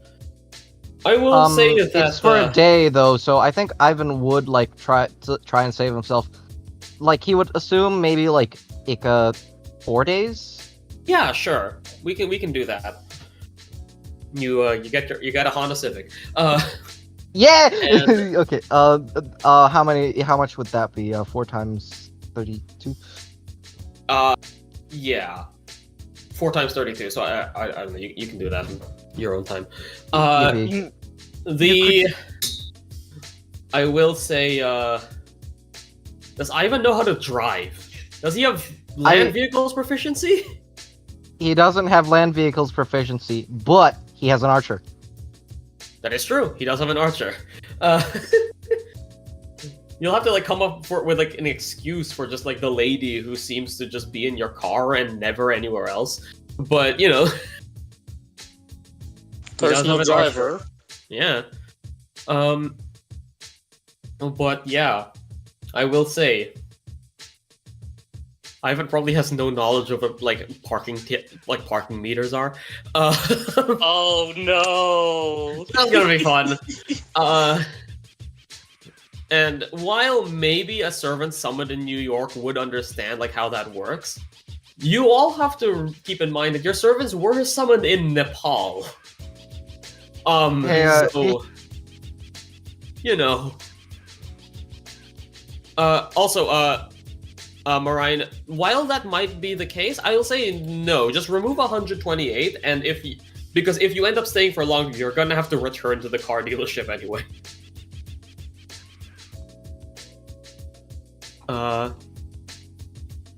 But yeah. So you managed to. Wait. Yeah, Can Ivan just like roll like something to see if he actually does know about fucking parking meters? Because like he has relatives in the U.S. Sure, but you don't live in the U.S. I'm gonna tell you right now, I've been to the U.S. twice and have tons of family in Queens. I don't know how a parking meter works. And even then, I presume your relatives are all rich. The UK has parking meters as well, though. Yeah, but like also, Ivan lives out in the sticks. Good yeah, point. Like, he lives in Bristol. Like I think like because like you know when you're talking to like your relatives, you don't start talking about the functions of a parking meter. You talk about like what you had that dinner. Is a fair point. Like I will say no. You just basically no way you could know what a parking meter was. You probably have to ask Jay. Yeah. Ivan well, not even that. You're gonna learn the hard way because you don't like Ivan wouldn't think to ask or anything. I think Ivan would panic just off the bat. But yeah. So you managed to secure a car. Next up, Katya. You make your way over to one police plaza. Yep, I'm gonna cast Enhance Ability on myself, Charisma, just in case so I don't, like, mess anything up. Yeah, as Jay told her what form to get, don't do anything stupid. He was specific. As you like, you know, kind of like make your way there, Saber kind of like will like, you know, speak up like, so Master, we are to speak with the constable. Yes, register my firearm since apparently we're not allowed to carry that around. Like nods and says, the regulation of weapons is very much important. It is very interesting to observe firsthand, though. And we are driving to, I believe, the headquarters of the entire police force of this city. Basically.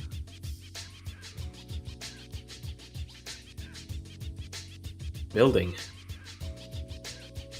It's a very big building. I mean, you can see these buildings. Each one is the size of a castle, is it not? Even more so. In fact, I'm very much wondering if my Excalibur would even be able to engulf one properly. Meanwhile, that is Jay a dark fucking thought. Meanwhile, Saber, when they find out the concept of police precincts, multiple of these. Yeah. You know, I mean, hey, feudalism. Yeah. Saber just kind of says, in any case, what am I to do? Shall I just stay in the car? Good question. Well, I'm gonna be filling out paperwork, so not much to do, unfortunately. Sorry. That's perfectly fine, Master. I'm fine with waiting. Alright. Anyway, there what should do you be think of this barrel good? That man.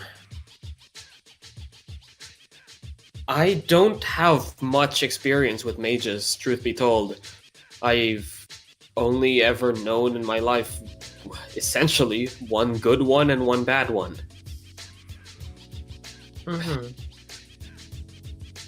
I feel like saying that he seems to teeter on the bad one is a bit of an understatement. Truly. I'm curious, though. She kind of like seems to wonder if she should ask this. But then she kind of like, she follows up, says like, what kind of person is a curse user normally? You say you have an associate and you seem to have very much expected a lot of this barrel's behavior, as if most curse users are like that. I'll be honest, most of them are unhinged. Some in better ways than others, but unhinged nevertheless. The rotting of the soul seems to be.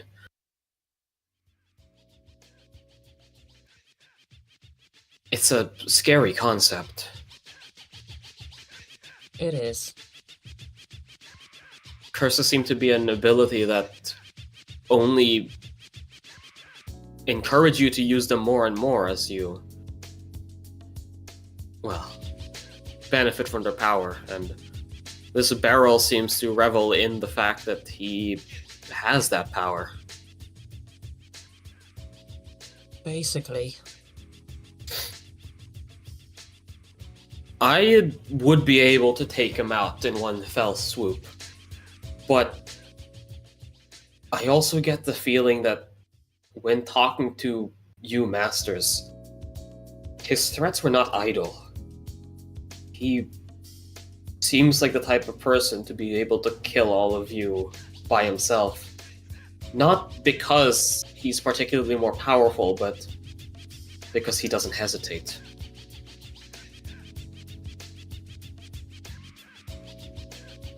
Oh, I gotta agree with that. Seems way too enthusiastic about all of this. Saber seems to hold her tongue a bit and kind of replies, "Please do not take offense to what I'm about to say, Master, but in a way, is he not at least somewhat similar to you? Not that I would compare you to that horrid man, but about the enthusiasm of, well, the fight, the war, being able to use one's abilities to achieve victory." I guess we are alike. That is probably the worst thing she could have said. I'm not sure what to make of that. Again, I apologize if I've upset you with that. No, it's Comparison. fine.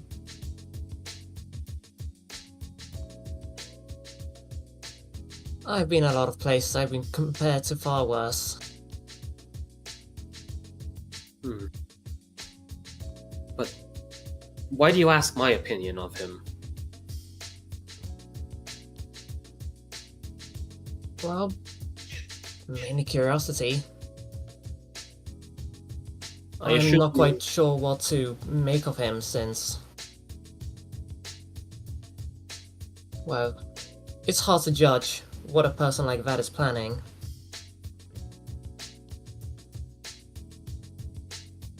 Very true.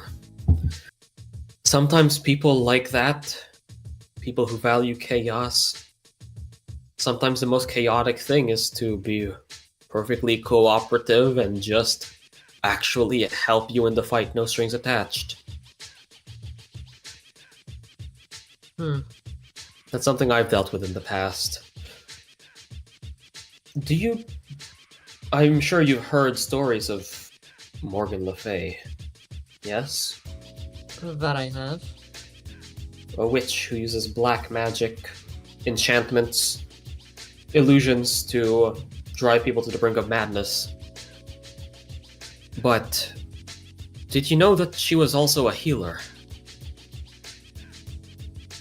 That I did not know. I In just fact- thought she was a curse user. Curses are actually not a thing that she tended to use. That is why I have very little experience with them. No, she actually specialized in healing. It was the first form of magecraft sorcery. The first form of any of that she learned. And she perfected it under the tutelage of Merlin. Black magic was just a convenient tool that she found easy to use.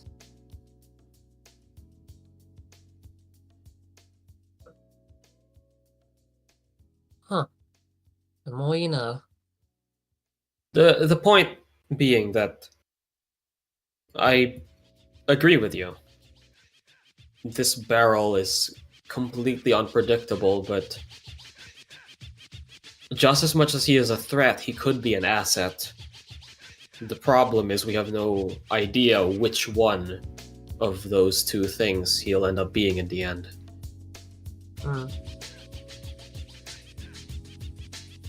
As long as he considers us useful, I don't believe he'll turn on us. But I could be mistaken. Yeah, she kind of nods.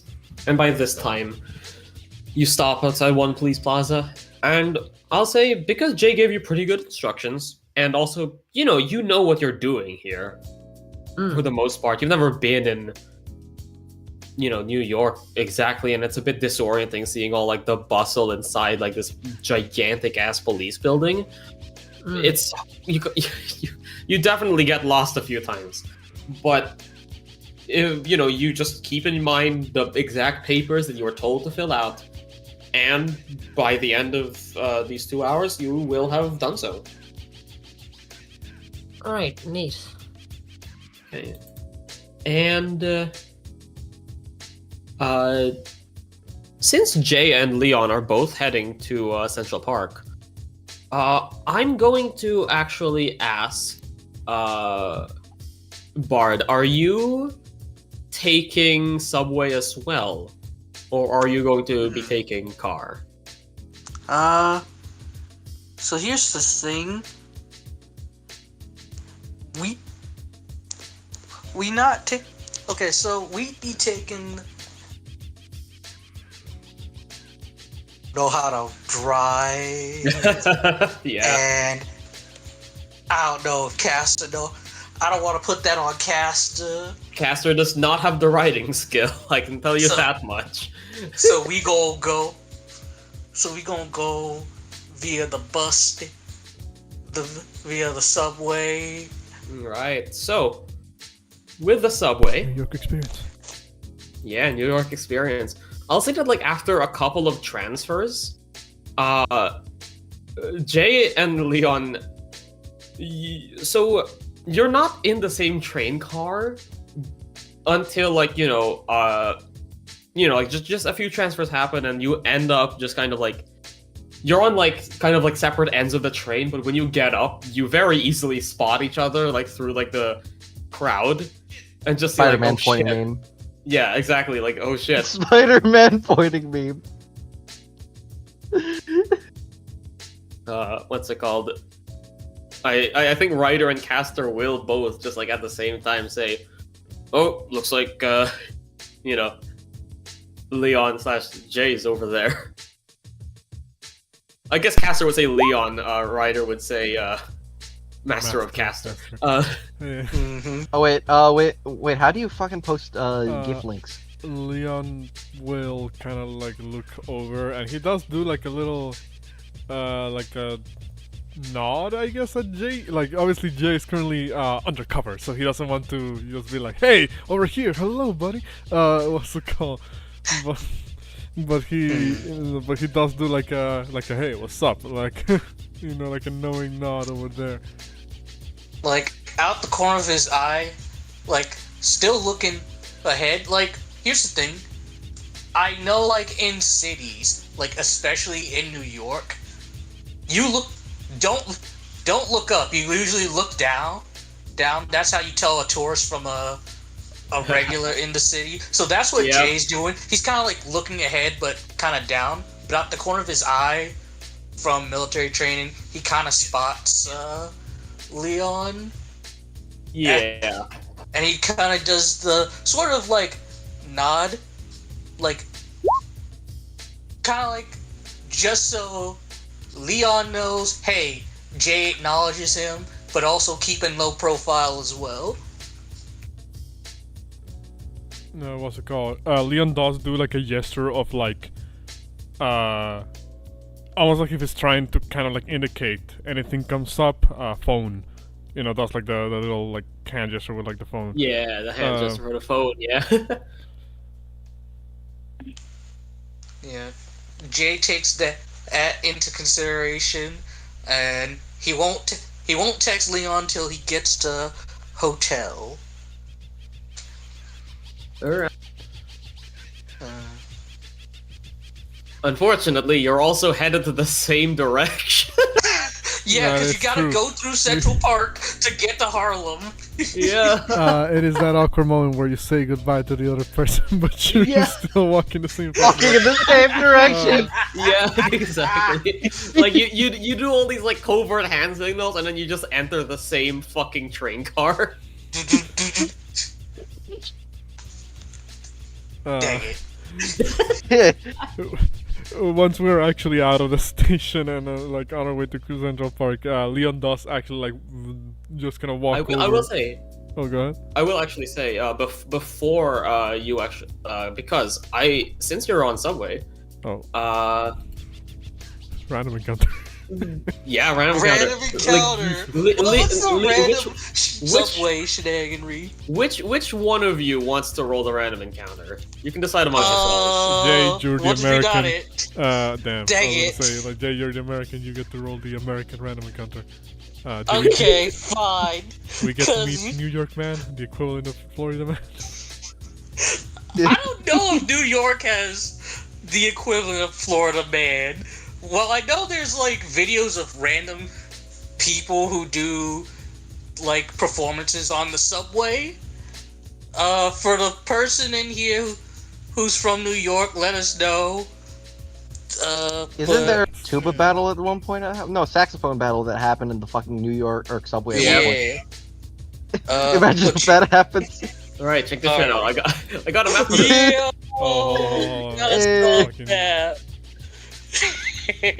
Got a subway map, baby. Okay, what do I roll? D100. D100. 91. What happens on 91? I think you got a funny one. Hold on, let me check. Oh boy. Okay. Fuck. Okay, place yourselves like wherever you would be sitting. Like, would you be would you be like would you be like sitting like far away from each other? Jay would be in the corner. The corner. Like, yeah, because he doesn't want to get pickpocketed. Leo doesn't know that, and nobody fucking told him, so he's just sitting like somewhere in the middle.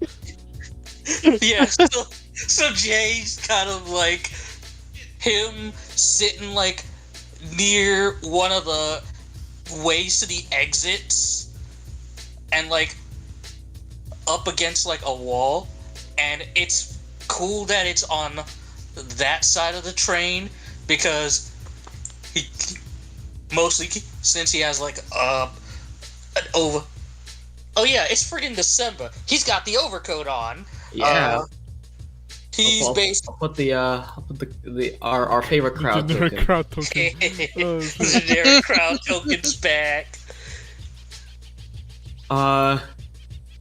Yeah, there you go. That now it looks like a New York subway.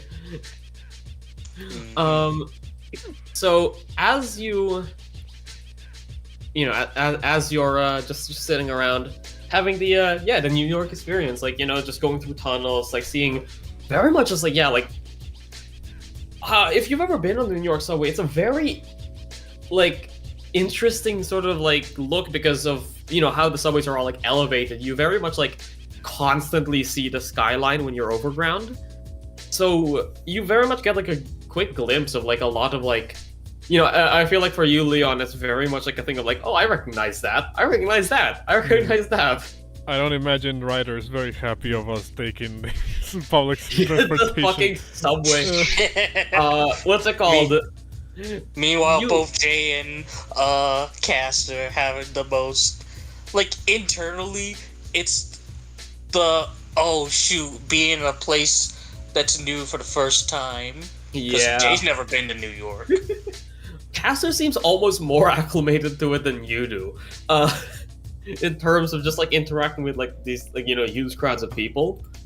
And in your mind, Leon, you just kind of like hear, Master,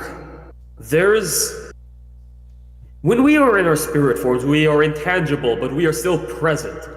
The fact that there are so many people surrounding me, it feels like I'm walking through the streets of the common folk again. I know, great, isn't it? However, you hear like a commotion in the distance. Oh fuck. It's kind of like the other train car.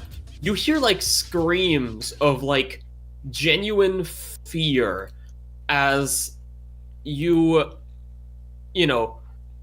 see like people like from that train, like from like this end of the train, kind of just like haul ass through like knocking people away as they just kind of scream. You all kind of like instinctively get ready for a battle, but instead of like an enemy mage or an enemy master, you see a gigantic swarm of rats. Rats that just seem to just like, as everyone fucking screams and like hops onto chairs and like starts like taking a like pepper spray and trying to like get rid of the fucking rats. You how do you two react? Like, here's the thing. The friggin' New York rats. I've seen the videos of the New York rats. They friggin' big. Like, they close to, like, possum size. Jay from the South, he ain't scared no friggin' rats. He ain't scared. He's dealt with worse. He's dealt with friggin' wild boars. He's dealt with friggin' rabid dogs. He's dealt with coyotes, foxes. He's dealt with a possum. Leon, I need you to make me an athletics check real quick. Fuck. Sorry, I was reading the live stream chat. So Morian says. What does the live stream chat say? Morian says there are two types: Showtime or Subway creatures. Meaning performers or something you've never seen anywhere else. Thank you. Thank you for commentary. What's it called? So I'm gonna do your is athletics? Yes. Damn. Can I convince you to make that an acrobatics? It can be an acrobatics, yeah. Okay. I'm gonna roll acrobatics instead. Fuck. Okay. Let's go. Give me a moment.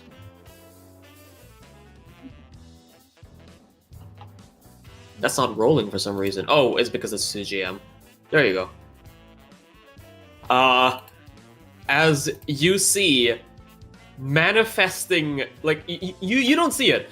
You just kind of, like, feel yourself being hoisted up as Ryder manifests behind you and just, like, lifts you up and then, like, leaps onto, like, the handrail and, like, just balances perfectly. Master, get back! The plagues have returned! Oh, yeah. What's it called? I guess you just get like lifted by a rider. To be honest, probably people won't even notice like him appearing out of nowhere because it's like crowd as shit and it's panic. Yeah. What's it called? I hope he's using his like casual clothes though.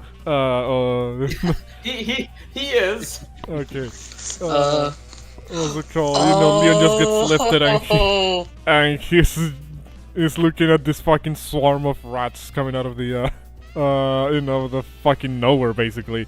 And he's just like, at first he doesn't even know how to react. He's just kind of like staring at them stunned. But when he realizes they're coming this way, he has to like move out of the fucking way. He does kind of let out a couple of profanities in Spanish. What's it called? He's just like, joder, ¿qué cojones? Okay, Jericho. This is the dumbest thing because I got something for it. Do you have animal friendship? I took this randomly. You have fucking animal friendship. I took this randomly as like, oh yeah, what are some spells that I technically vibe with in real life? I'm sure the rats don't have an intelligence of 4 or higher. Does a swarm of rats have an intelligence of 4 or higher? No, it is 2. So let me roll a wisdom saving throw. Decent. 5. So Jay, seeing the swarm of rats, he's got his cane, and he's basically like, with everybody, they scare the rats swarming through. Jay, he's got his cane. He's basically like, hey, get out of here, fucking bastards, shit. As just telling them to move out the way and get off the train. As you do so, people fucking scream and like reach for their fucking luggage as you see the rat swarm does disperse up into the train, like up through like cracks in like the fucking roof of the train. They do manage to disperse. You have fixed the situation. You're not sure where the rats went, but you know. How many people are looking weird for Jay just saying this out loud and going away? Yeah, like new rat whisperer. Yeah, like they all like a lot of them are just fucking relieved and like checking their pockets of like just fuck, are we okay? Some people are looking at Jay, but less like, oh shit, you're like the rat whisperer, more like, oh, fucking southerner. Hey, what about it? You guys scared a little bit of y'all scared a little bit of rats. I dealt with friggin' razorbacks worse than these fuckers. Jay, what people are staring at is Ozymandias like lifting Leon by basically like the back collar of his neck as Ryder is clinging on for dear life above the floor while holding onto like the railing. You really could have given Ozzy more PTSD by parting the fucking rats. Leon just kind of like taps Ryder like in the arm and like, I think they're gone now. I think we're safe. You have to be careful about the wrath of God, Master. That puts you down. Wrath of God. What's it called? I think that was less a wrath of God, more an act of nature. Yeah, you know how the line from that movie went? Nature finds a way. Life finds a way, man. Life finds a way. Thank you, sir. So he just looks over in that direction. As you survived the subway. Jesus. I can't believe of all things you rolled a fucking rat swarm. What would have happened if we would have gotten animal friendship of all things work. All things you having animal friendship like that. Like I just warmed your encounter. Yeah, good enough. As we're not really going to be using this, but guess what? I do actually have a Central Park map. Oh shit! It's got roads in it, but you know. Yeah, that looks like a very urban Central Park. There are some. There are some like a few, bike lanes, and there are some roads. Like bike lanes and stuff, yeah. Yeah. Just ignore the fact that there are cars. Car somewhere there, yeah. There's funny bikes. Some. No, there's a cop that's just on patrol. Like a And they just- like a golf cart.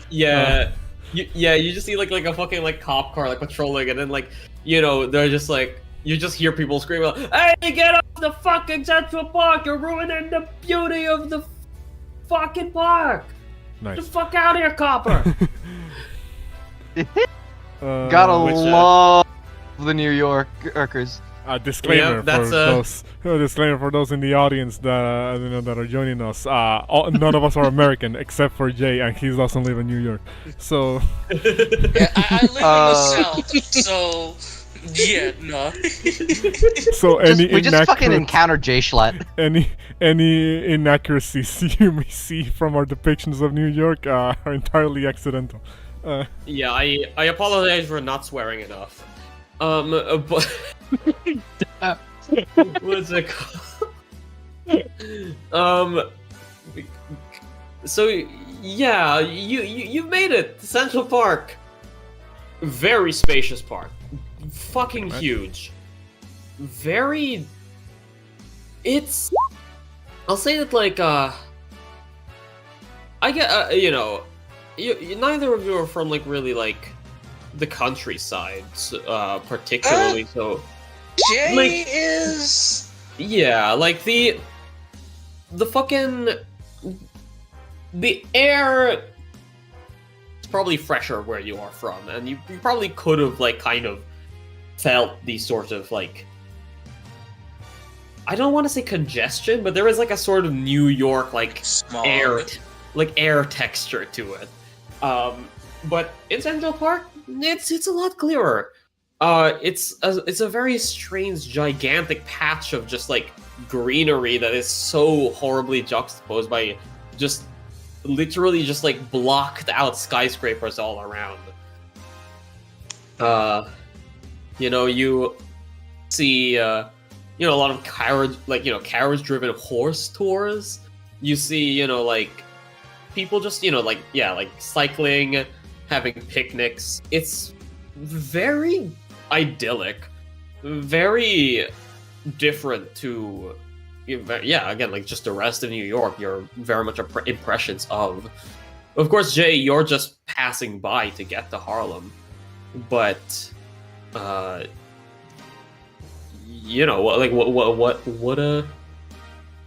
what's Leon's plan here?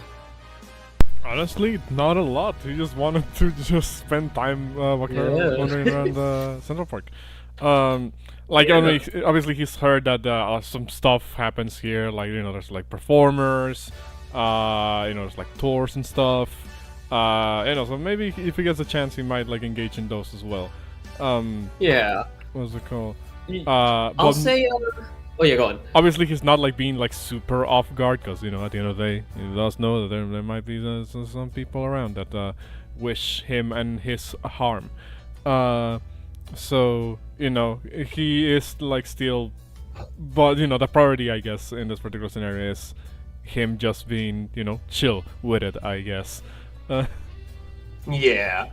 Honestly, and it's December in New York. It's friggin' snowing.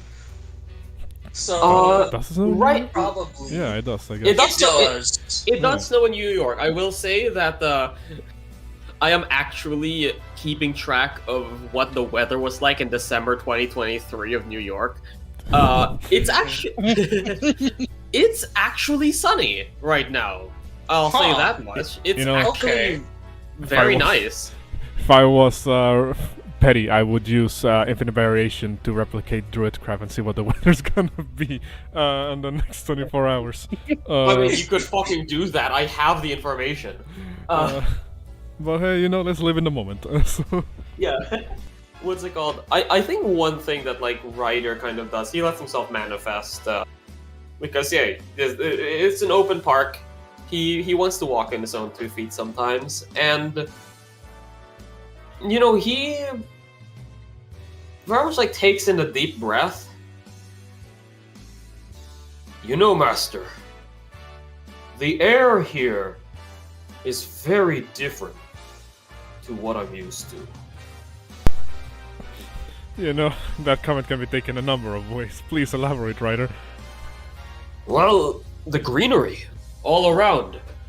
Of course, we had beautiful plants back in Egypt. I'm sure we still do. But I would only hear from foreign travelers about how their climates were.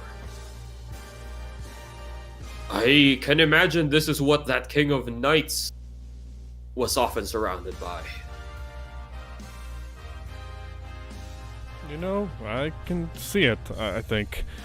Obviously, again, only been to the UK a handful of times myself, but I can imagine some countrysides, the greenery tends to be quite breathtaking. I think this is a good change of pace from the hustle and bustle of the city, though don't get me wrong. Later on, or maybe tomorrow, depending how many days we stay here, we will be taking a look at some of the urban landmarks. Yes, I'd like to personally get a look at that Empire State Building. I hear it was one of the tallest buildings in the world before it was very quickly surpassed. But it seems like an appropriate stage for the king to gaze off upon the rest of the domain that he steps upon. On that note, a bit of a what-if question for you, Ryder. If it was possible, would you have wanted your kingdom to have a park of this size, so to speak?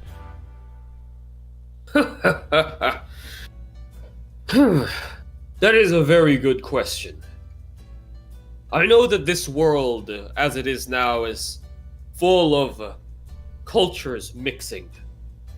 Many different peoples from many different walks of life come in from all angles and all directions.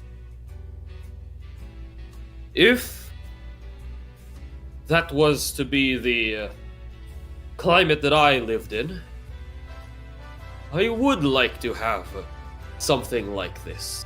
But I will say that my nation's own natural beauty speaks for itself as well.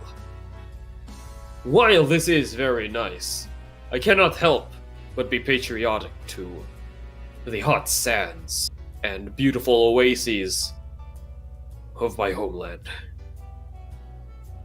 This is nice, however. I cannot deny that. Glad to see you enjoy it. Well, now you see why it sometimes is really good to just walk among the common folk. Sometimes you get to miss on a lot if you're looking at everybody from above. I suppose it is a romantic sort of vision, is it not? Some people are born to rule and have that responsibility. But some people have the responsibility to simply live life, be protected, and serve one another. I cannot say that I do not have an admiration for your sort of people. I always did. No matter how many mistakes I made in my ruling, I did truly love my people. Each and every one of them. It's just a shame that I could not see my brother's people as my own until it was far too late. Is that one of your big regrets? He kind of, for the first time, he kind of like, his gaze, he's always looked like he's been looking down upon everyone. Like he's held his head high, and he still is doing so. But for the first time, his eyes almost look level with the ground. And he says, I suppose you can say my regret was having parted with the people I should have held dear. Is that something you would change if you had the Grail?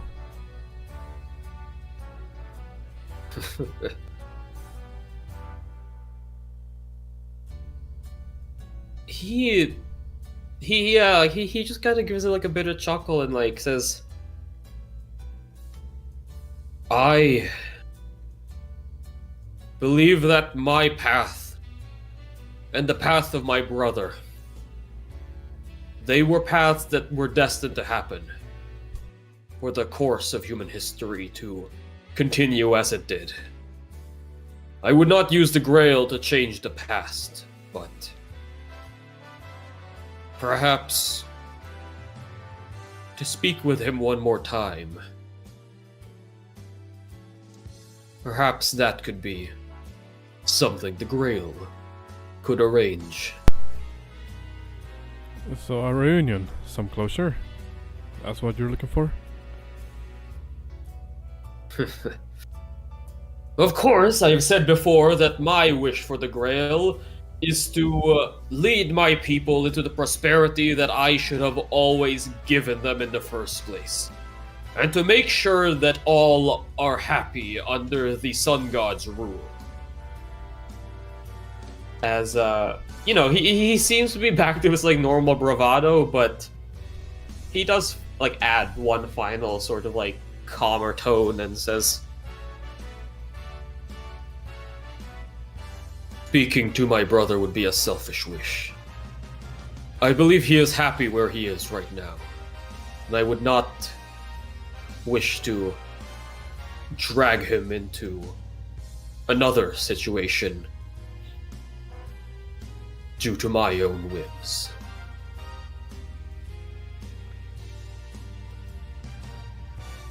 Well, you certainly seem to be looking at everything in the big picture. As a king always does he not? Leon just kind of shrugs. I wouldn't know. That is... You know, Master, I've noticed something. You always humor me. You always hear me out. And you always allow me to share my opinion. But you haven't talked much about yourself. I'm aware that you desire to win the Grail in order to prove a point. But if push comes to shove, how hard would you fight? What would you give to win? Well, hopefully not my life. Or the lives of others who I care about. I'm going to be honest with you, Ryder. I'm in this to win. But more than just winning. I'm in this to prove to all the ones who said that I couldn't win, that I could. And what about the people who already have your back, who you don't need to prove anything to?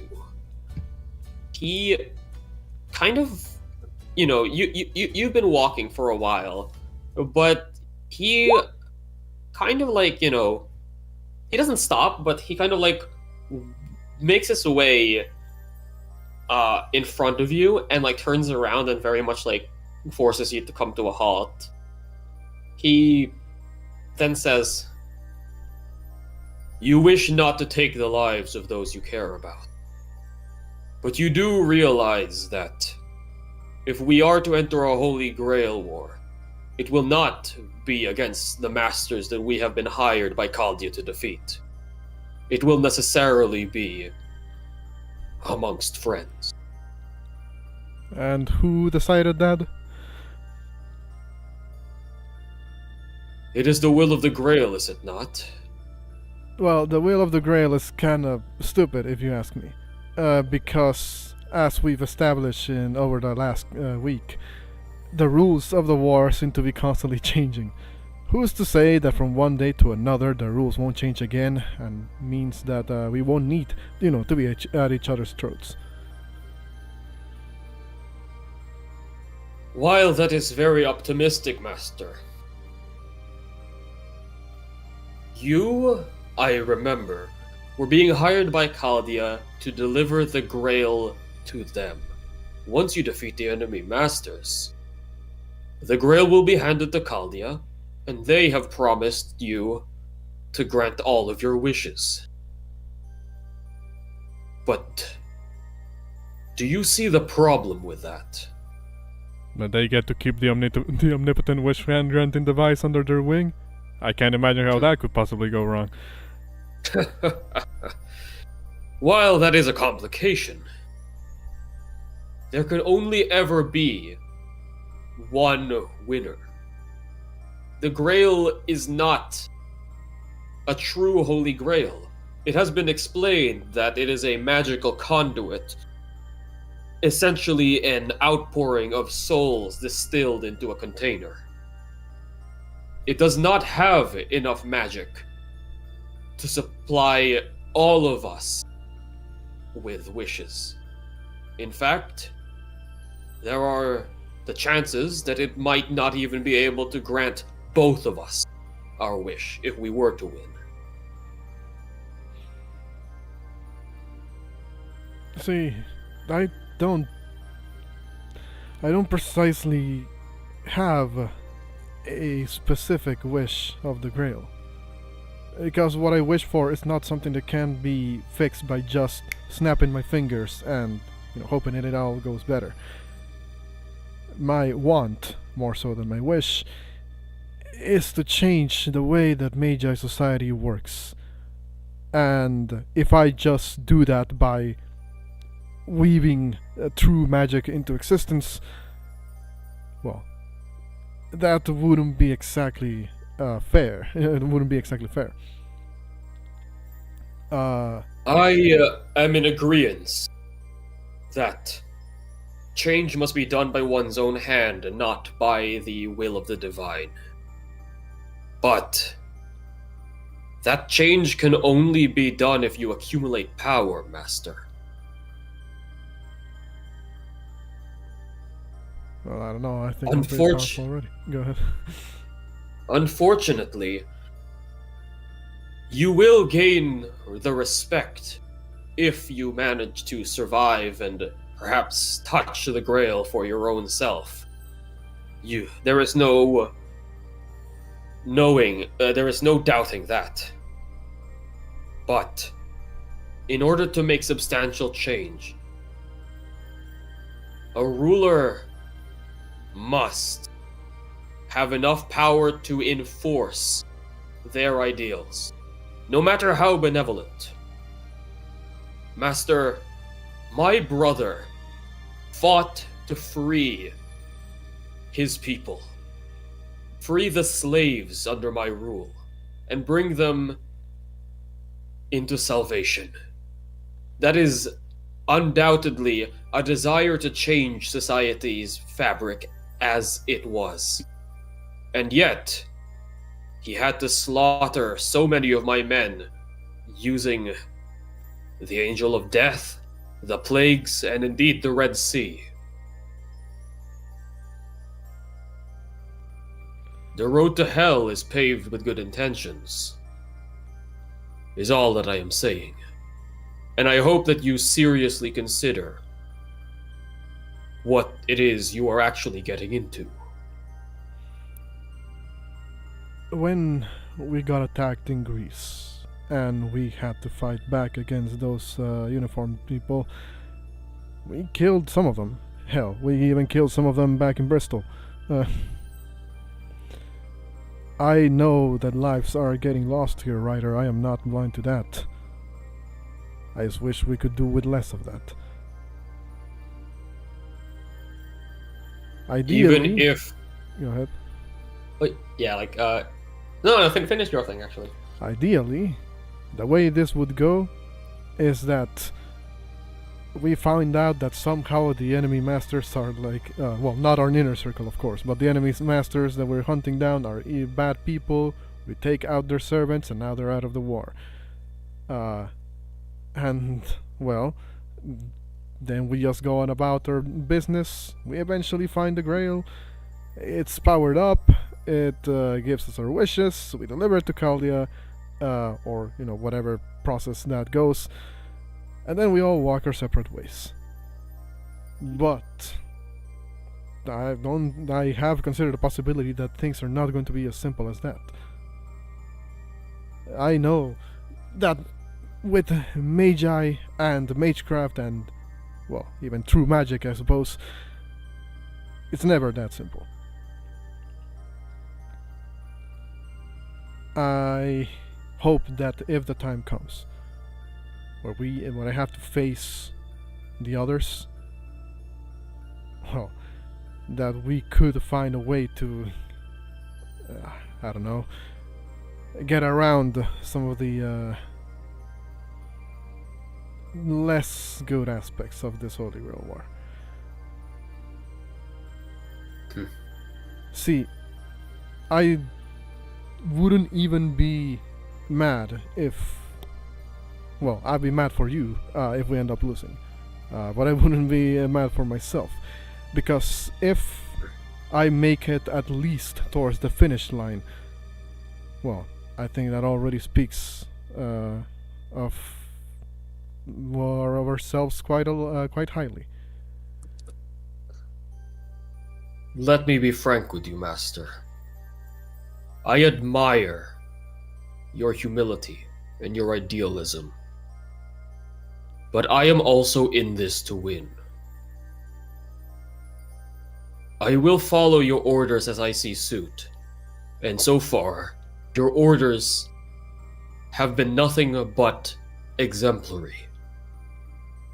That being said, I want to use the Grail's power to fulfill a wish that I have been summoned to pursue.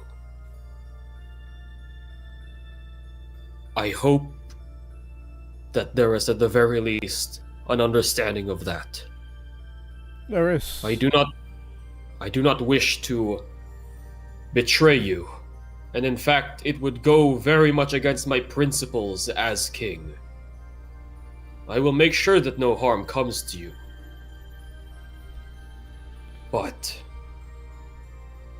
if any of your actions or orders might interfere with my pursuing of my wish, I hope you understand if I have to disobey those orders. Then let's put it this way, Ryder. When we eventually do get to the Holy Grail and we get our wishes, well, obviously you'll have yours. And if the Grail is able to grant me my own personal wish, you can have mine too. He raises an eyebrow and grins and says, "You really do remind me of him sometimes."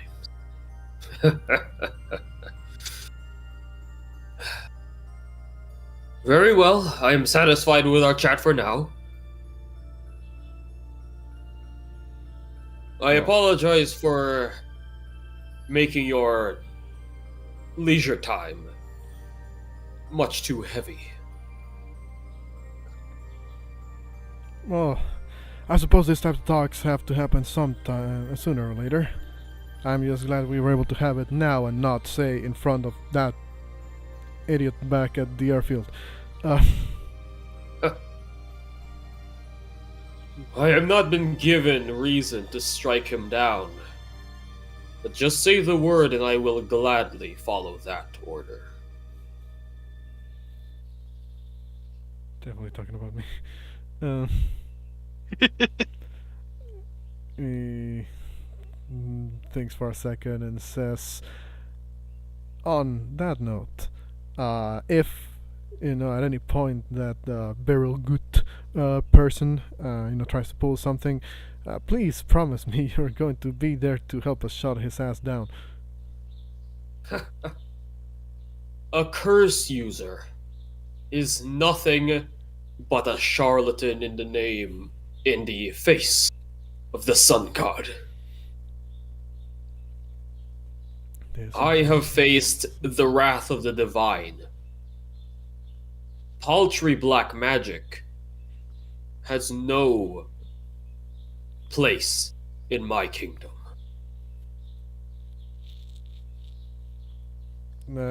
I'll take that as yes, he will be incinerated where he stands if he tries to kill us.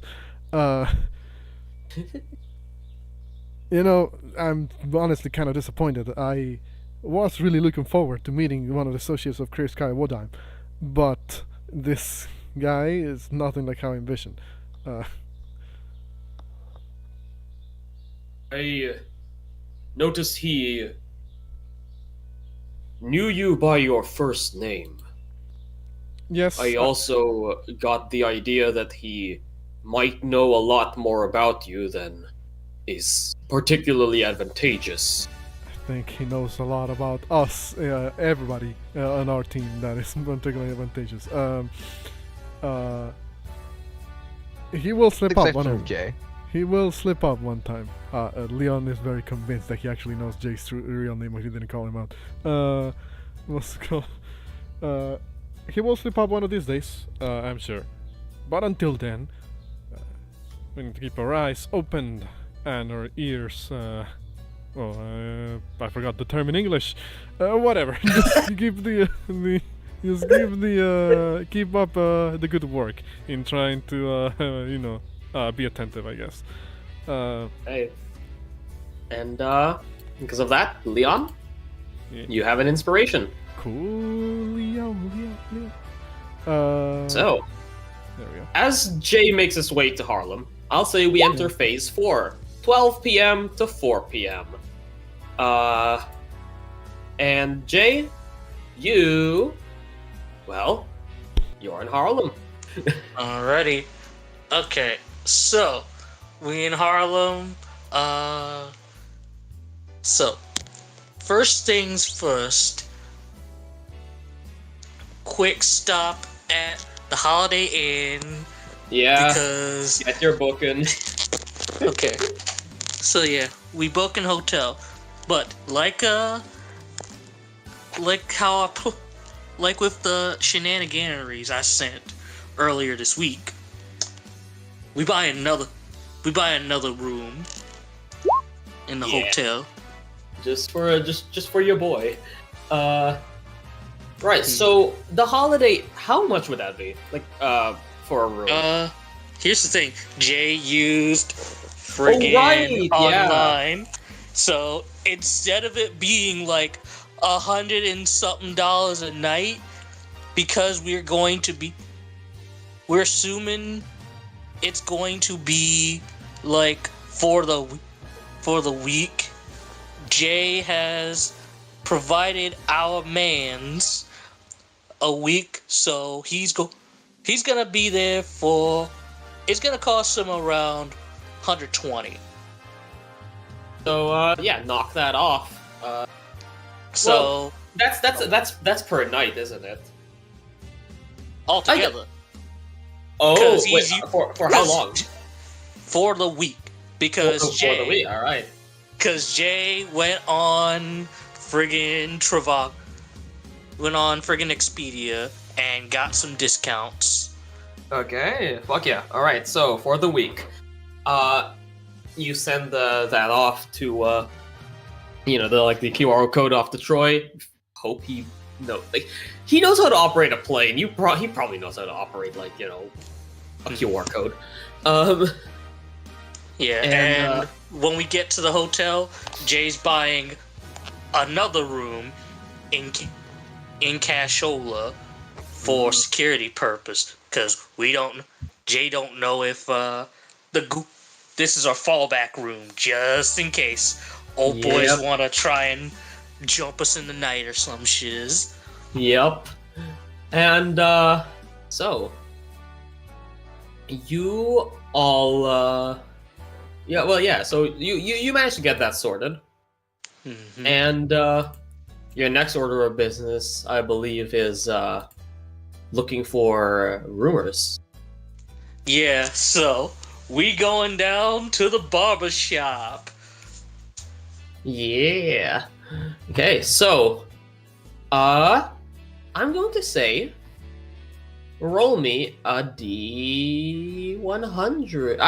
Wait, hold on. Mhm.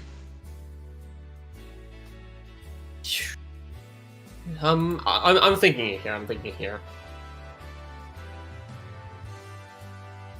All right, roll me an investigation first. Okay. I'll Would say I have that- advantage for looking it up on Google Maps? This is more information gathering. I will say I'll allow you to use your charisma for it. Ooh, okay. So charisma, let's see. +3, so that would be okay, so investigation. I'm not proficient. So I'm not proficient in investigation, which are D20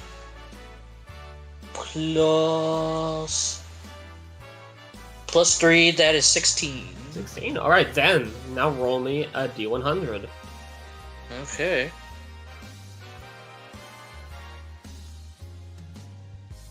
Okay. 32. So, are you like getting like a trim, like a cut, in order to? do this, or- Yes. Yeah. So Jay's getting himself a good old getting himself a fade. Yeah.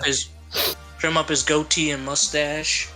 Yeah. The guy, like puts the like the big sheet. I don't know what they're like. Do they have a name? Like the big sheet that you put over someone, like when you cut their hair? Yeah, it's a barber's cloak. Barber's cloak. Okay. Because I Yeah, my I know in dad's the a barber. Philippines. I know in My the dad's Philippines and we my just uncle use are bin barbers. bags. Yeah, my dad and my uncle, they both Yeah. barbers, so yeah, we just know it's barber cloak or So, a barber's yeah. cape. The guy, like starts like getting like a spray and just like getting like prepping you, and he just kind of says like, you look like you're a more no nonsense guy, so I won't be too creative with the trim. That okay with you, boss? Yeah, it's all right with me. Just simple fade and a little shape up should do me just fine. As they start like working on you, and they say like, you enlisted or something? Very clean cut sort of order you got here.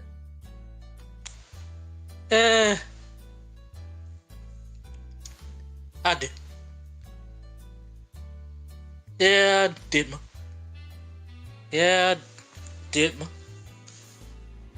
Yeah, I did my work for Uncle Sam. Getting ready. About ready to ship out. About ready to get out. I see. Yeah. You ain't from around here, are you? Nah, I'm from down south. Friend. Had an uncle who was from up here. Well, I imagine you're not in the business of getting into trouble, are you?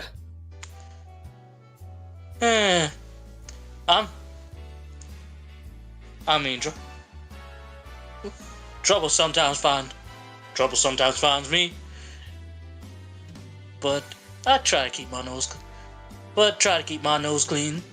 I hear ya.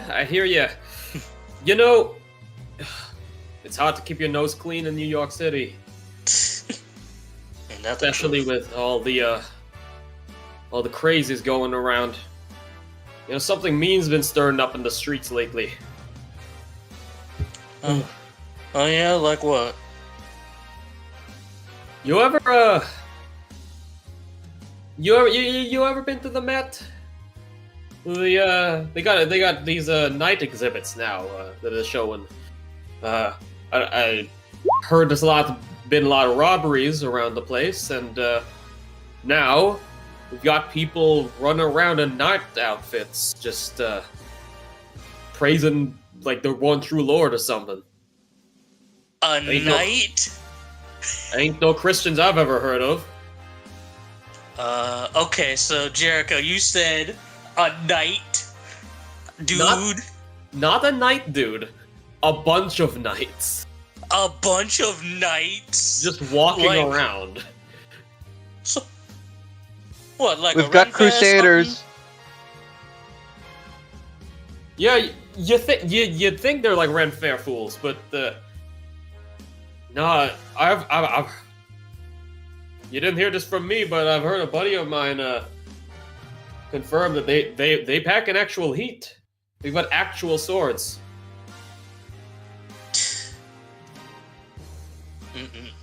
I can't even begin to tell you what the hell is going on in their brains.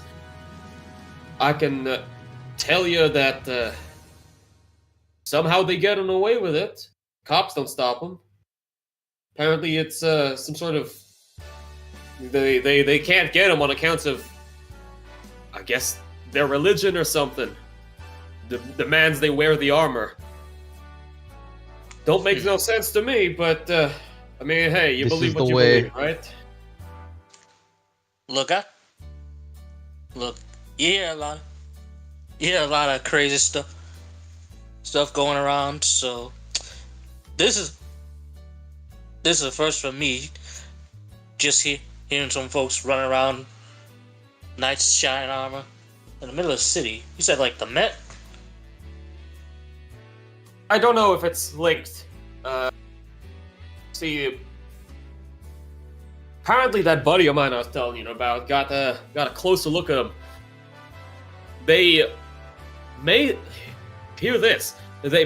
the armor look like a knight's armor, right? Like all Ren Fair shiz, but made out of Kevlar. Shit. Tactical knight armor. Makes no sense to me. But that's what we got now, I guess, in this crazy topsy-turvy world of ours. Look, I heard some contract that was making. I heard about some contract that's back in friggin' in Afghanistan, working on some sort of armor, making them look like dude from Star Wars. So that's the least surprising thing. But knight armor. Yeah, Like you're not gonna believe what they've been yelling in the streets, blaring It's those hysterical. trumpets constantly. They celebrate it because their king is back. You know what, king? Guess what, king? Who? Guess what, king? Who? Come on, guess me. Give me a guess. What? Friggin' King Charles or something? I mean, you got him close, but hey, at the very least, you guessed a real king. They talking about King Arthur coming back. Oh my fucking god! Absolutely. Ay! Oi! King Arthur. Next you gotta tell me, friggin' Robin Hood's gonna be coming down around Fifth Avenue. Oh yeah, maybe I'll join up with them. I'll be their Lil John. Oh boy. I don't know if Mr. Gawain, Mr. Lancelot's gonna be coming over to my barbershop anytime soon, but hey, I'll give them the best fade they ever got. Tell you what. Already, this man's knowledge of Arthurian legend surpasses the average citizen, because not a lot of people would know a Gawain. I mean, I don't look around this time. Friggin' King Arthur friggin' Green Knight movie came out not too long ago. So. That is true. Mm-hmm. But yeah, like, very much like just like. But yeah, apparently that's what's going on. I don't know what's happening. Apparently, I very much hope that it's not linked to the bank robberies that have been happening. But if there's some sort of religious zealots, then hey, maybe that explains why nobody got injured. I don't know. So what? Someone's robbing bank. Who robbing banks nowadays? Who robbing banks with suits and Tommy guns? Who doing that? But I guess what? That's what we're having again. The Valentine's Massacre's back. We resurrect Al Capone. They resurrect King Arthur. We're gonna have a battle royale on our hands. This motherfucker. Somebody silence him. Somebody silence him. So, like, I know him from, like, who's to say I ain't Clyde Barrow, my girl? And friggin' body part of the car back, a few streets back. Nah, but, I don't know. I'm just trying to keep my head down. But those knights, they're everywhere. Tell you what, they'll stop you in the street and tell you, have you heard of the name of the good Lord King Arthur? They'll actually stop you in the streets. And they ain't mascots, but they'll talk your heads off. I thought Jehovah's Witnesses is for one thing. Anyway, I think we're done. Kind of like taking off the Barba's cloak. What do you think? You can be honest with me. Nice. I like it. And instead of like normal like $25, Jay giving him a 50 for a good job. Give him a tip. And yeah, so you've collected quite a bit of information. There are just knights now, with Kevlar armor walking around, and also, well, you already knew about the mobsters, but knights, I guess. Let's see. And since we in Harlem, which be the hood sometimes, Jay gon' look around the town. Jay gon' look around. Anybody wearing like red or blue outfits? That's a good question. Crips and Bloods out in the street. I'm gonna say, for now, this is going to conclude this phase. I got you. But you will be able to continue it next phase. Dun dun dun. Ba-ba-bam. Meanwhile, Katya's BRB. So I'm actually gonna be right back as well. I'm gonna go grab some water. In that case, we'll put a little pause on the stream for the time being. We'll be right back after this messages. Yeah. Also, I can't. I'm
And we're back. We are back.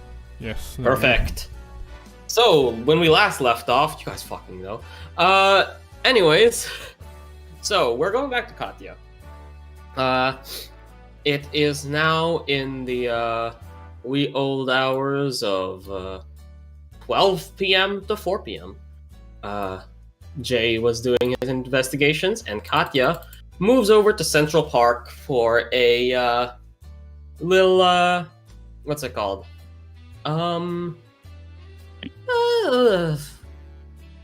Brain not working. For some internet. To do some investigations, searching the web to figure out some stuff. While you walk there, you enter Central Park. You kind of like look around for an internet cafe. I'll say that because once again, D&D is a game of coincidences. I'll say like what's been going on in Central Park is Ryder very much like insisted that you try the refreshments. They're like hot dog stands, and it's like, what the fuck is a hot dog?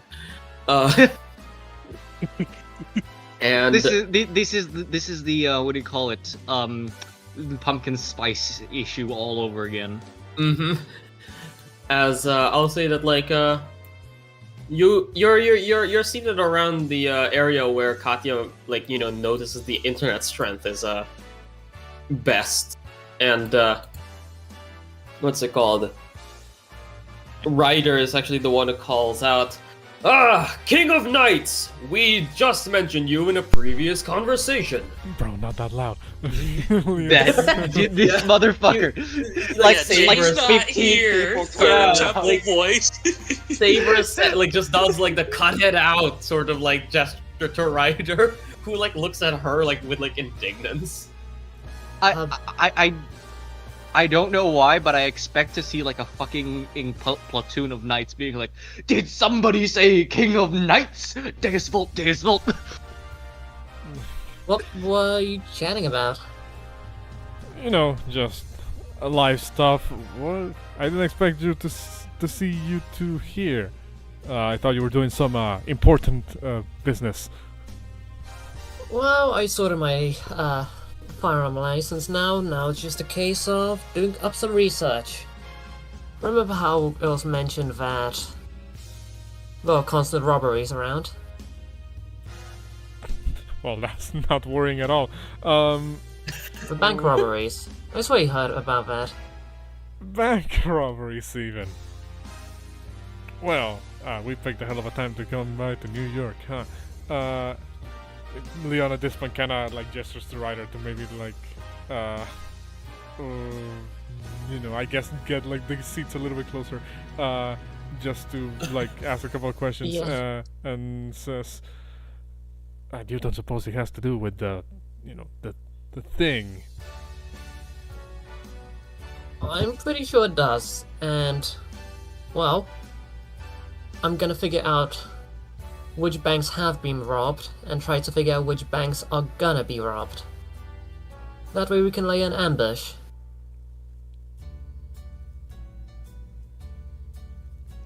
So, what, we're like vigilantes now? Well, we're gonna deal with the mobsters that are doing the robberies. Well, We're yeah, bound to come but, across someone important. But like, is ambushing them at their own robbery smart? I mean, where else? If anything, we'll have a track that we can follow. I guess. I don't know. It just feels like all the other movies that Jay had us watch had the had like a thing where you could just meet a contact, like a concierge, and they will lead you to the monsters. We could do that, but if we do that, we'll be right in the middle of the territory. And if you know anything about mages, that's a bad idea. Mm-hmm. I suppose that makes sense. Well, in that case, I guess if there's anything I can help with. Not right now. Unless you manage to pick up on some news or anything that I can't find on the internet? Not really. We've just been kind of like idling around here in Ice Central Park. Ruler says. Hard at work, I see. Ruler, Ryder. Ruler, yeah, fuck, Ryder. Our names! Ryder kind of says, we have not seen any suspicious individuals except for seemingly a person who has been cursed to be in some sort of invisible container. They had strange makeup on and wore a striped shirt. Might be worth looking into. That's a mine, Ryder. We've been over this. Okay, but who trapped them in there? That must be an enemy master, or at least a dangerous magus who was able to create invisible magecraft in plain sight. Nobody seems to care. It's an act. They're not actually trapped. They're just pretending to be trapped. They seemed very real to me, Master. Yeah, that's part of the act, that it looks real.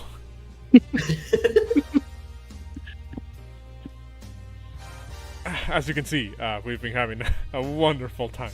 I can see.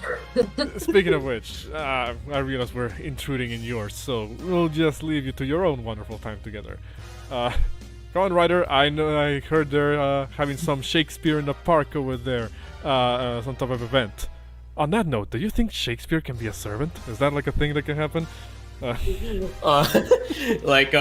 Saber just kind of like, puts like, a hand on its chin and says, surely the patron of the arts, so well known across the world, who originated from my country, would be suited to enough fame. The question is, what class? I do not believe William Shakespeare was a known mage. That we know of. Ryder just says, Shakespeare in the park, you say? Well, I suppose some entertainment is in... I forgot what the word comes after that phrase. In order. In order, yeah. I believe some entertainment is in order. Afterwards, I would like to hire a bicycle. I wonder how they work. I'm sure my riding skill will be able to upload the instinctual movement of the pedaling. But I believe the feeling of the breeze in my hair will create an enlightening sensation. I'm sure it will. Isn't that how the riding skill works? Apparently. Saber just like nods and says, we are able to take control of any creature that isn't a beast of the phantasmal kind, as well as any form of vehicle.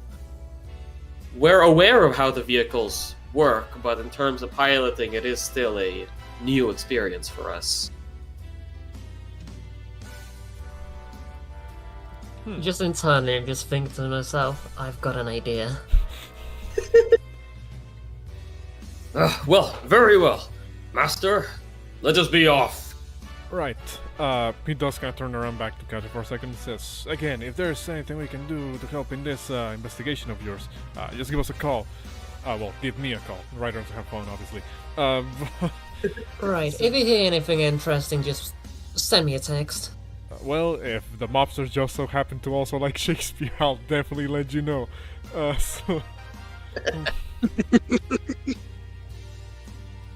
Noted.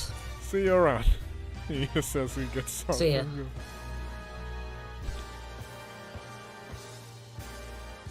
Ryder has gone off on his own.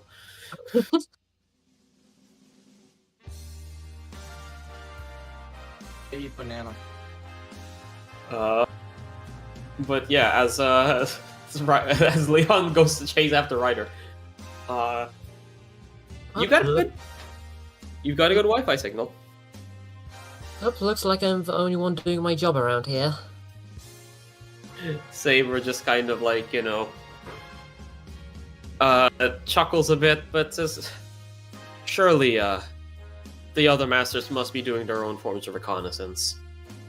And in the first place, is relaxing not part of the job? In fact, you are completely inefficient if you have no play. I guess that's true. Though, in my case, I find my work entertaining.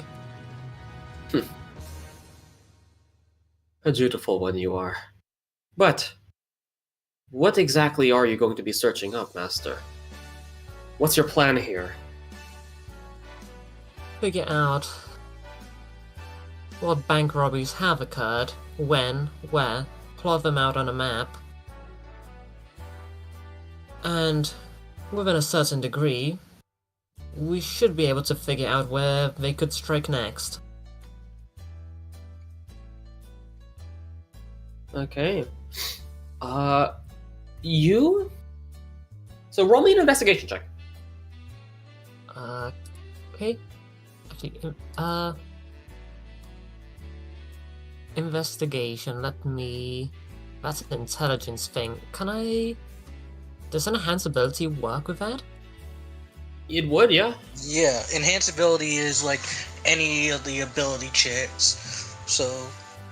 Alright, I'm giving myself intelligence for that. Okay.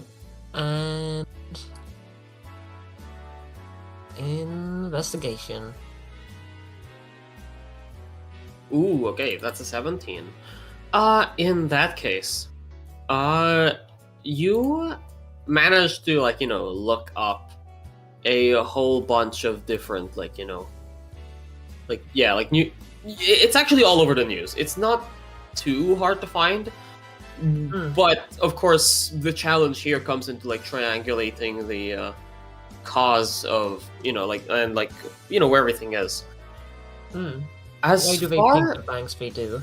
Yeah, and as far as you can tell, you can kind of see that all the banks robbed seem to be in Lower Manhattan, specifically the financial district.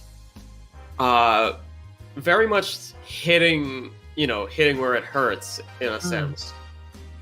That being said, you actually see that you keep going back, and you see that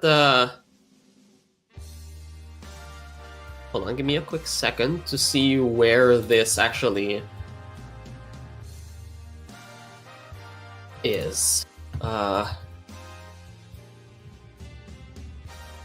So, where are you? You are in... Yeah, so you actually see that the first bank was struck in Upper Manhattan, but every single other bank heist has been changed to Lower Manhattan. So that is a strange outlier, especially because it's the first. Might suggest that they come from Upper Manhattan. That was like a test run, and they just changed their hunting ground. One thing that you notice is 0 fatalities, 0 injured.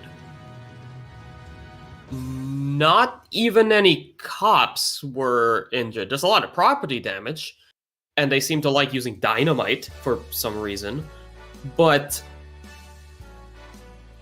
as far as you can tell, very much nobody got hurt. Not a single one. Despite the fact that you also see lots and lots of clips and, reports of rampant Tommy gun fire to the point where, one of them seems to have, you actually pull up a picture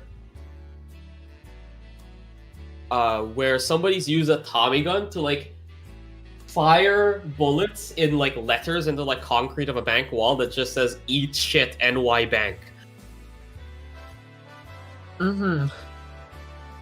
Despite all of that, 0 injured, 0 fatalities. One thing you come across that's very interesting is Just thinking to myself, like, before you say that, just like, Yeah. Robin Banks, no fatalities, Archer servant.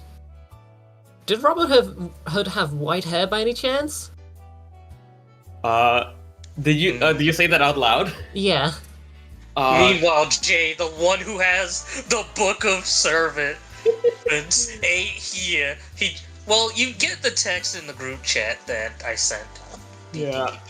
What's it called? Artoria says, I feel like amongst the common folk of England, white hair would not exactly be a would not be a common trait. Though perhaps Robin Hood might have been special in that case. He was a very special person to begin with. If he did exist. Alright. Gonna keep that noted down. And one thing you see is like what you see is a meme of like a knight holding like a claymore with like impact text that like just says like the Knights of the Storm were not involved in any bank heist. Please stop saying we're part of a bank heist. We're just knights. I know it's around the same time that I probably also just received a message from Jay. Mm-hmm. I just like slowly turn towards Saber, like, Saber? Yes, Master? I believe we've been found. Found. She kind of like kicks off and like sort of like manifests her like invisible sword. I just start reading like all the information that Jay has like said. I find like a news article like show it to Saber about just knights like proclaiming King Arthur's back or something. Yeah. Not only also you, of course, get a good look at their armor. I'm going to just post this guy. He doesn't appear from the bushes. But this is what their armor looks like. Okay. And Artoria just kind of like looks through all of that,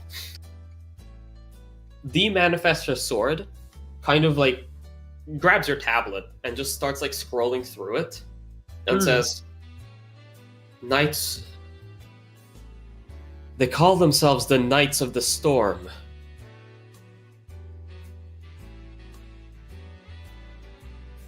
What does that mean?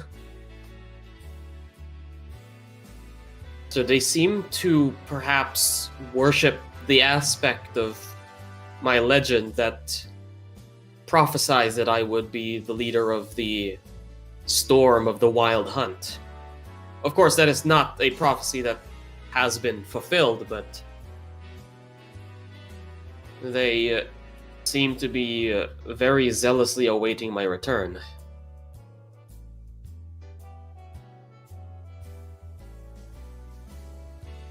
You kind of like, you know, you see her like just tapping very quickly, and you know, you see her mouth something. What's your passive perception? 13. Okay. Yeah, she just mouthed something. You don't really see what it says. She just kind of like hands it to you and says, Master, I do not believe that they are aware of my manifestation in this form. That being said, we did see that lookalike in London. They might be aware. They very much easily could be, especially because we know that Catherine von Dietrich has been spreading information. Or at the very least has information on us.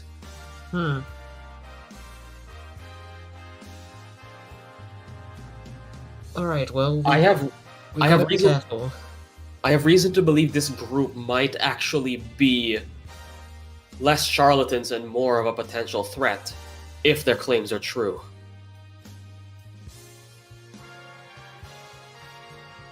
I read a bit about the Wild Hunt. Seems they haven't injured anyone yet, but God knows what they could do. When you do a little bit of research, you actually do see that that meme that you found was derived from this article, an official statement from the Order of the Storm, and their religious leader, the Stormcaller. An official statement saying that all claims related to the Knights of the Storm being involved in the recent bank heists is slander and libel. The Knights of the Storm pride themselves on creating their own weapons and armor. They would not have stolen from the Met, and they have no need for monetary gain for, their sole duty is to await King Arthur's return and serve them once they rise. They would have no reason to rob a bank. They would have no reason to have any sort of public image. That's what the statement says, at least. That being said, according to Jay's messages, they are kind of parading in the streets now, claiming Arthur's return. So clearly someone stirred them up. Potentially to Utrecht. Saber just kind of says, Master, they do have their location publicly set here. It says, the Church of St. Lucius.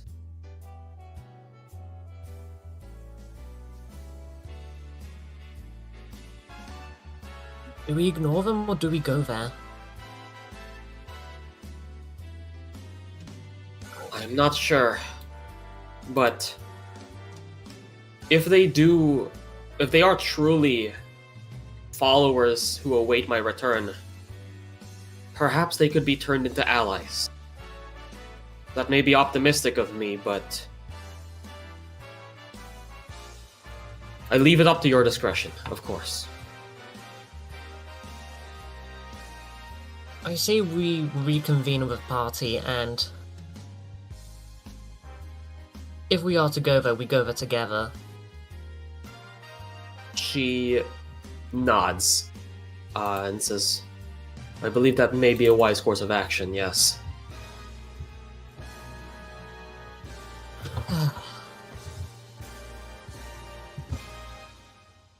And,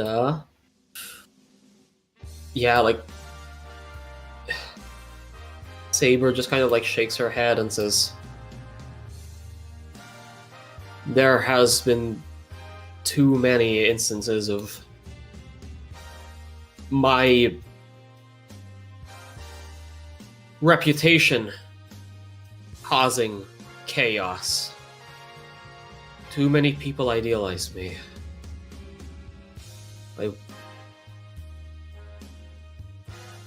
I wish they would not. But that is neither here nor there. For now, we can use this to our advantage, hopefully. And if not, well, let us pray that their claims are not at all true. Here's hoping.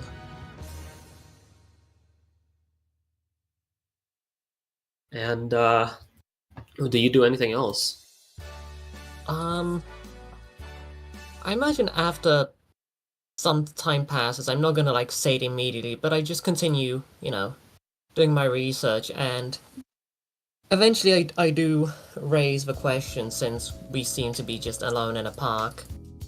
By any chance, well, not by any chance, earlier you mentioned Morgan, which got me thinking.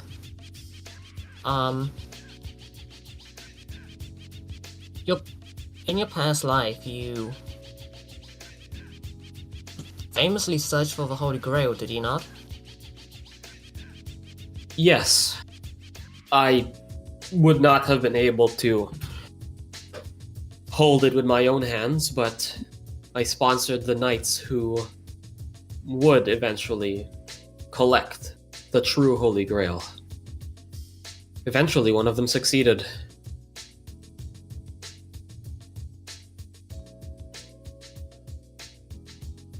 Well, why were you searching for the Holy Grail, if I may ask? And, well, has it got anything to do with your current wish? She kind of raises an eyebrow and says, "Why the sudden interest? I'll have you know that the true Holy Grail is nothing like the wish-granting device that we are currently pursuing." Well, I did some digging about your legend a while ago, and, well, there's simply some questions that, well, only you can answer. Ah. So merely a curiosity about history, is it? Basically. I suppose I can indulge that. The Holy Grail was an artifact of great power. My kingdom... I serve to protect all people of Britain, no matter their religion, no matter their beliefs, their gender. But, well, the Holy Grail was simply a powerful artifact, and I had no reason to not believe the claims of the devout followers of God. I would not have been able to touch it because of my status as king and ruler. But in terms of those who sought after the Grail, the ones who got closest were Percival and, well, the one who succeeded was Galahad, two very devout warriors of the faith. I had every reason to support them. They wanted to seek it out, and I wanted to allow my knights to do as they pleased, as long as it was for the greater good. And, well, making sure the Grail didn't fall into enemy hands very much served the greater good. Mm-hmm. As for if it has anything to do with my current wish, no. In fact, the Grail quest was one of the golden achievements of my court at Camelot. Galahad was never seen again. He touched the Grail and was presumably brought to heaven by a procession of angels. I wish I had been there to see it, but in the first place, that was an astonishing success that I have no reason to want to rewrite.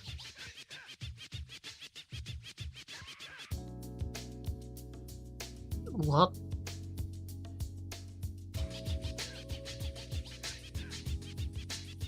What do you wish to rewrite?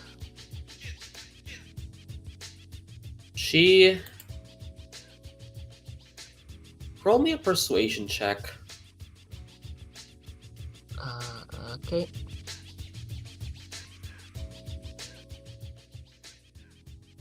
That's a pretty good persuasion check for someone with a -1 charisma. Yeah.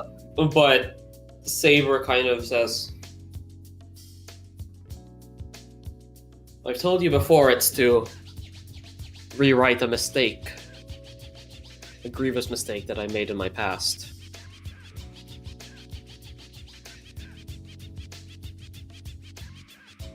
she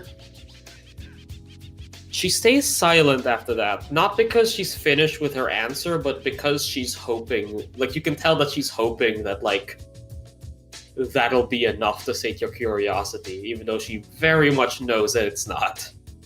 Yeah, and I do ask, could you elaborate on that?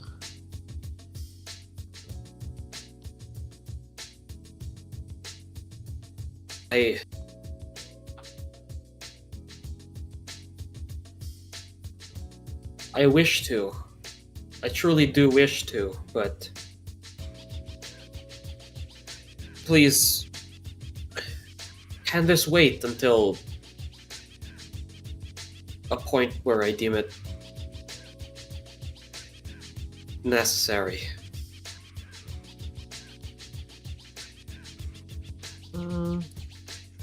That it can. Thank you, Master.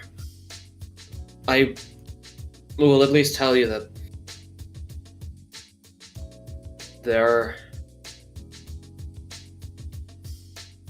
were dark days in my past, but none darker than the time where I betrayed everyone I held dear. Everyone I sworn to protect.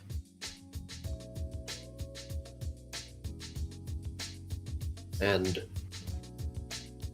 those people deserve better than to be slain by my hand.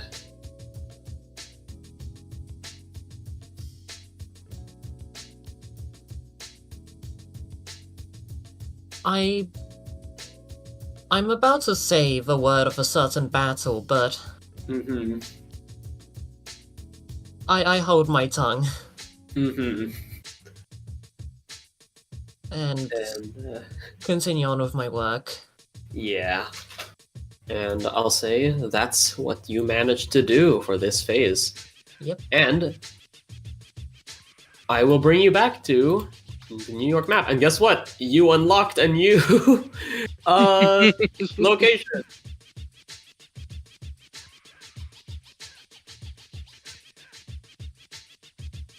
So next up.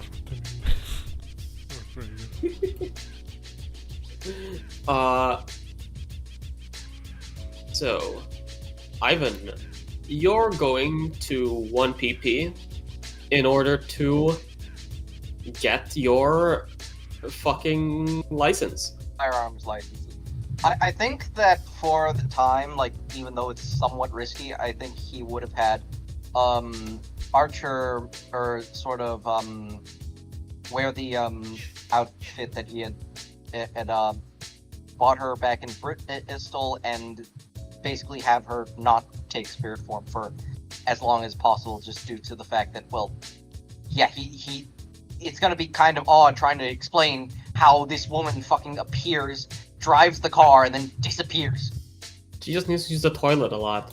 But yeah, so she nods and says, I will be here to support you however I can. I think Ivan would do two things. First, like, he would get his firearms registered, but like while he is waiting, and I do think he would struggle a little bit to do so, but he would sort of like go up to like the cops, just ask, "Hi, sorry, do you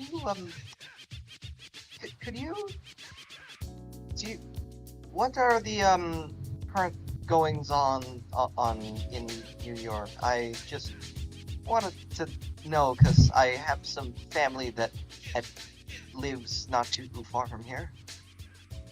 There's like a lady, kind of like in her like 50s, with like a blonde tied up hair and glasses, sitting at the clerk and says, "If you got family in New York, sweetie, they can tell you everything. Everyone knows anything in New York." I guess that's fair.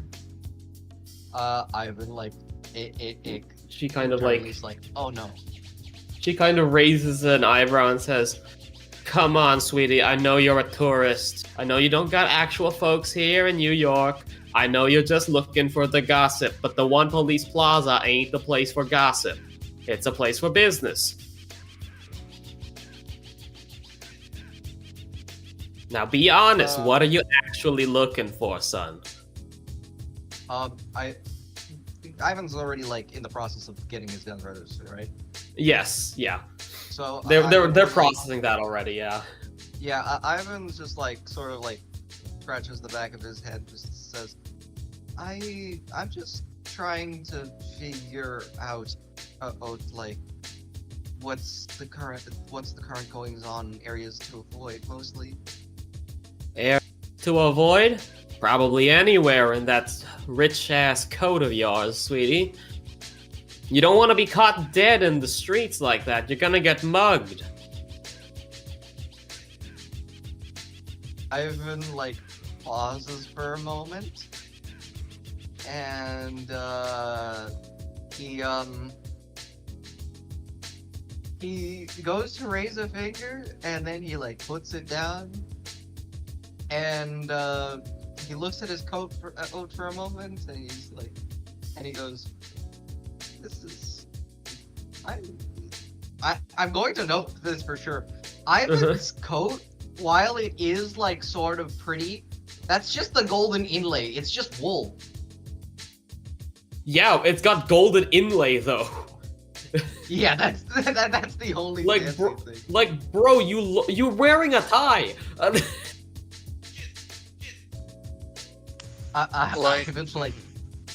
Ivan like thinks about it for a moment, just slowly just takes off the tie, like trying to pretend that he's not like actively doing it in response to what she's saying. Yeah, like as if that's gonna fucking help.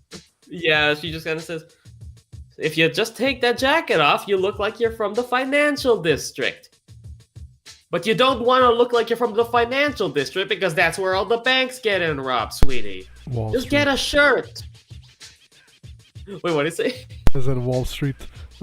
Wall Street, yeah.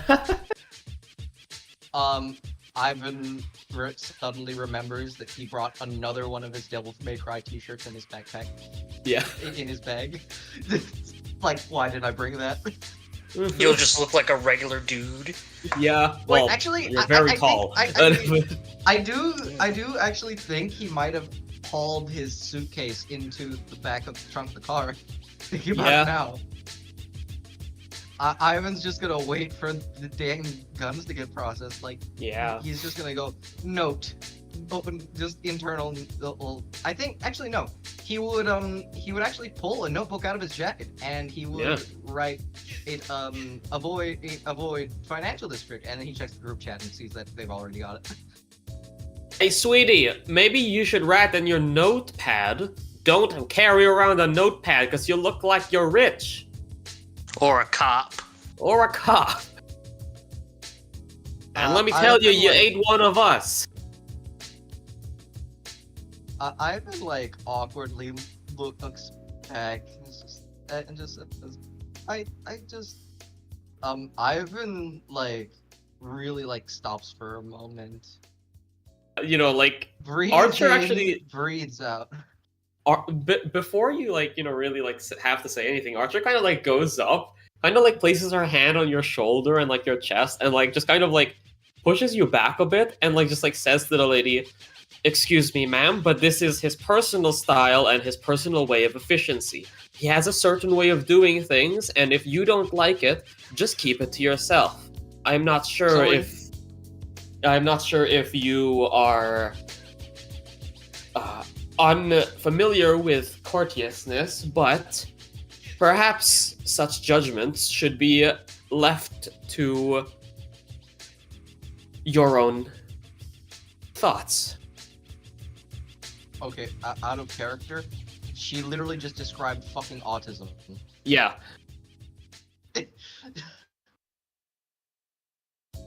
Yippee! What's it called? The clerk just kind of like, you know, shrugs and says, "Hey, I'm paid to deal with this, so it's fine." And your guns are Well, so the what's it called? Like the cop who's like, you know, processing your gun, very much like, you know, you get called into his office and he just kind of like, you know, fuck it. Let me place the generic police officer token down, because I have one of those, so it's fine. I was gonna laugh. It was like a random cop or a random cop show like Law and Order or some shit. Be very funny. No, this is a random cop. Looks very, but like, looks very close to the random generic police officer token I was using for Fate Theory. Yeah. I'm pretty sure this one's actually from the Modern Handbook. Yeah. Yeah, but what's it called? He just kind of says, "All right, son, called you in here because while I'd love to process your gun license, and I can see that you do have a British one, mind telling me why these firearms are extremely bespoke?" Jay, if you scrolled up, Jay would have warned you, oh yeah, if they find out your guns are automatic, you might get boned. You might be boned. Thankfully, they are semi-auto. Though. Yeah, they are semi-auto. Ivan would actually just like tell the truth. He would just say, actually, no, gunsmith. They make most of my weapons for me back at home. Of raises an eyebrow and says, you know, son, if you keep flaunting stuff like this, you're gonna get robbed. I'm like, like he's got that like fucking dead ass like stare, and he's like, and he pauses for a moment and just says, "While I understand the sentiment, sir, I would like I do." Ivan like thinks about it for a moment, and he like breathes in, breathes out, says, I do feel confident in the fact that I should be able to defend myself should something happen. Well, yeah, you got 2 guns, son. I ain't saying anything. I'm just saying that you ought to stay out of trouble. You know, they're saying the mafia's back, so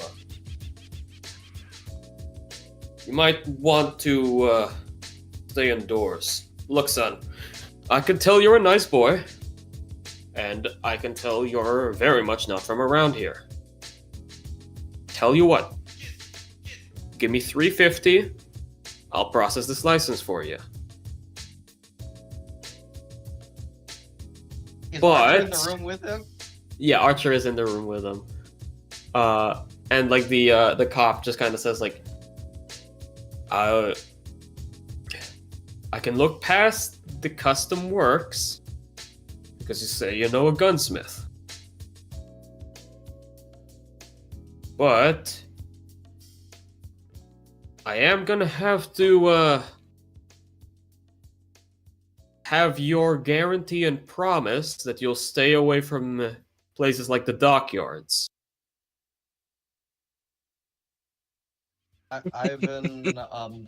Ivan is too fucking nice to actually like break a promise like this, so he's just gonna like nod and say, I understand. I will definitely try my best to avoid that place. And Ivan would like immediately to Archer or like, please help with negotiations for the gun license. In short, translation, please haggle for me. Yeah. Unfortunately, that is how much it is to process guns, and you're not haggling this. Unfortunately, it's $350. It is $350. Unfortunately. To get them processed in New York, it's $350. So if that's the case, then he's not gonna like. I thought he was like increasing the price. Yeah. No. It is $350. But yeah, I mean, if you still want Archer to haggle, she fucking can. She has got a +7 charisma. I don't. While I do think Inca Archer's talents can be used, I think Inca keeping trying to stay on the right side of the law gives a better sort of what do you call it? It's a better outlook for a person who is supposed to be like a fucking hostage. Yeah. Also, for some fucking reason, Roll20 broke for me. Damn. Reloaded. I am. Damn. It not working.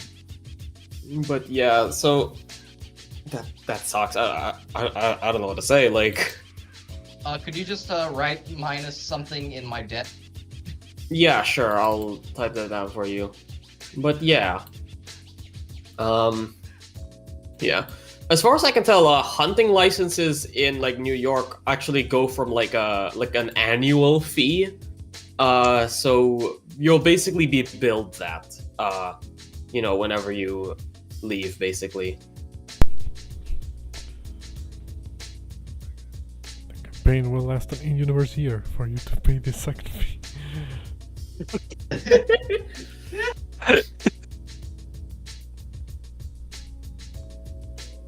But yeah, so you managed to get your gun license. Ba-da-ba-da-ba-da-bam. Wait, Katya's only took 2 hours, right? Yeah. Seeing as like that's half the amount of time, I think Ivan would actually do something about this. Go to the dockyards immediately. No. Yes. Ivan would first off text the group like, "Hey, police told me to stay out of the dockyards. You might want to check that out."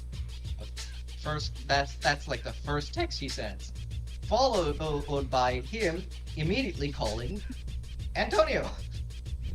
Okay. Do you do this outside the police plaza? No, he's definitely going to find a place that's a little bit more discreet. Yeah. So when you what's it called? Yeah, so you are going to call Antonio. And it takes a while for him to pick up, very much as usual. Ooh. As you kind of hear, yes, Ivan, what is it? I've been just like breathing exercises, trying to like stay calm. Just I unfortunately wasn't able to convince the group to go to Siberia. I'm currently in Manhattan, so I was just wanting to ask if you could maybe direct me to the connections you have with the church here, so I might be able to assist them in case of her showing up. In Manhattan, that would be a problem. Let me think. Listen, you see, the Holy Church does have places in America. It's difficult in New York. The Mages Association can't touch it. The Holy Church can't touch it. It's a paradise for the underbelly of the mage world, as well as third-party religious groups. But I do have a friend in Trinity Church. His name is Father Dorian. He's a retired exorcist. Very old, very strange to be that old in that profession. He should be able to help you, but don't expect him to have any sort of arsenal on his hand. He doesn't have any executors with him. He doesn't have any ties to the Holy Church anymore. It's not that he was excommunicated. He put down his arms willingly. That being said, he is a kind soul. He should be able to help you with, at the very least, figuring out defenses. Ivan, like, nods. Well, not nods, because he couldn't... Yeah, just, I think he still does. Like, I can imagine he still does. He like... nods, and then he was like, oh, wait. Understood. He was just saying, oh, understood. You do get those text messages about the Church of St. Lucius, and, you know, I think that would have rung your ears, like, when, he mentioned, like, third-party, holy orders. Ivan would, like, think about it for a moment, so that he would say, what? Do you have any information on the church of, okay, give me a second. Somebody's calling me. Damn, Jam Antonio is calling Nathan. Actual phone call.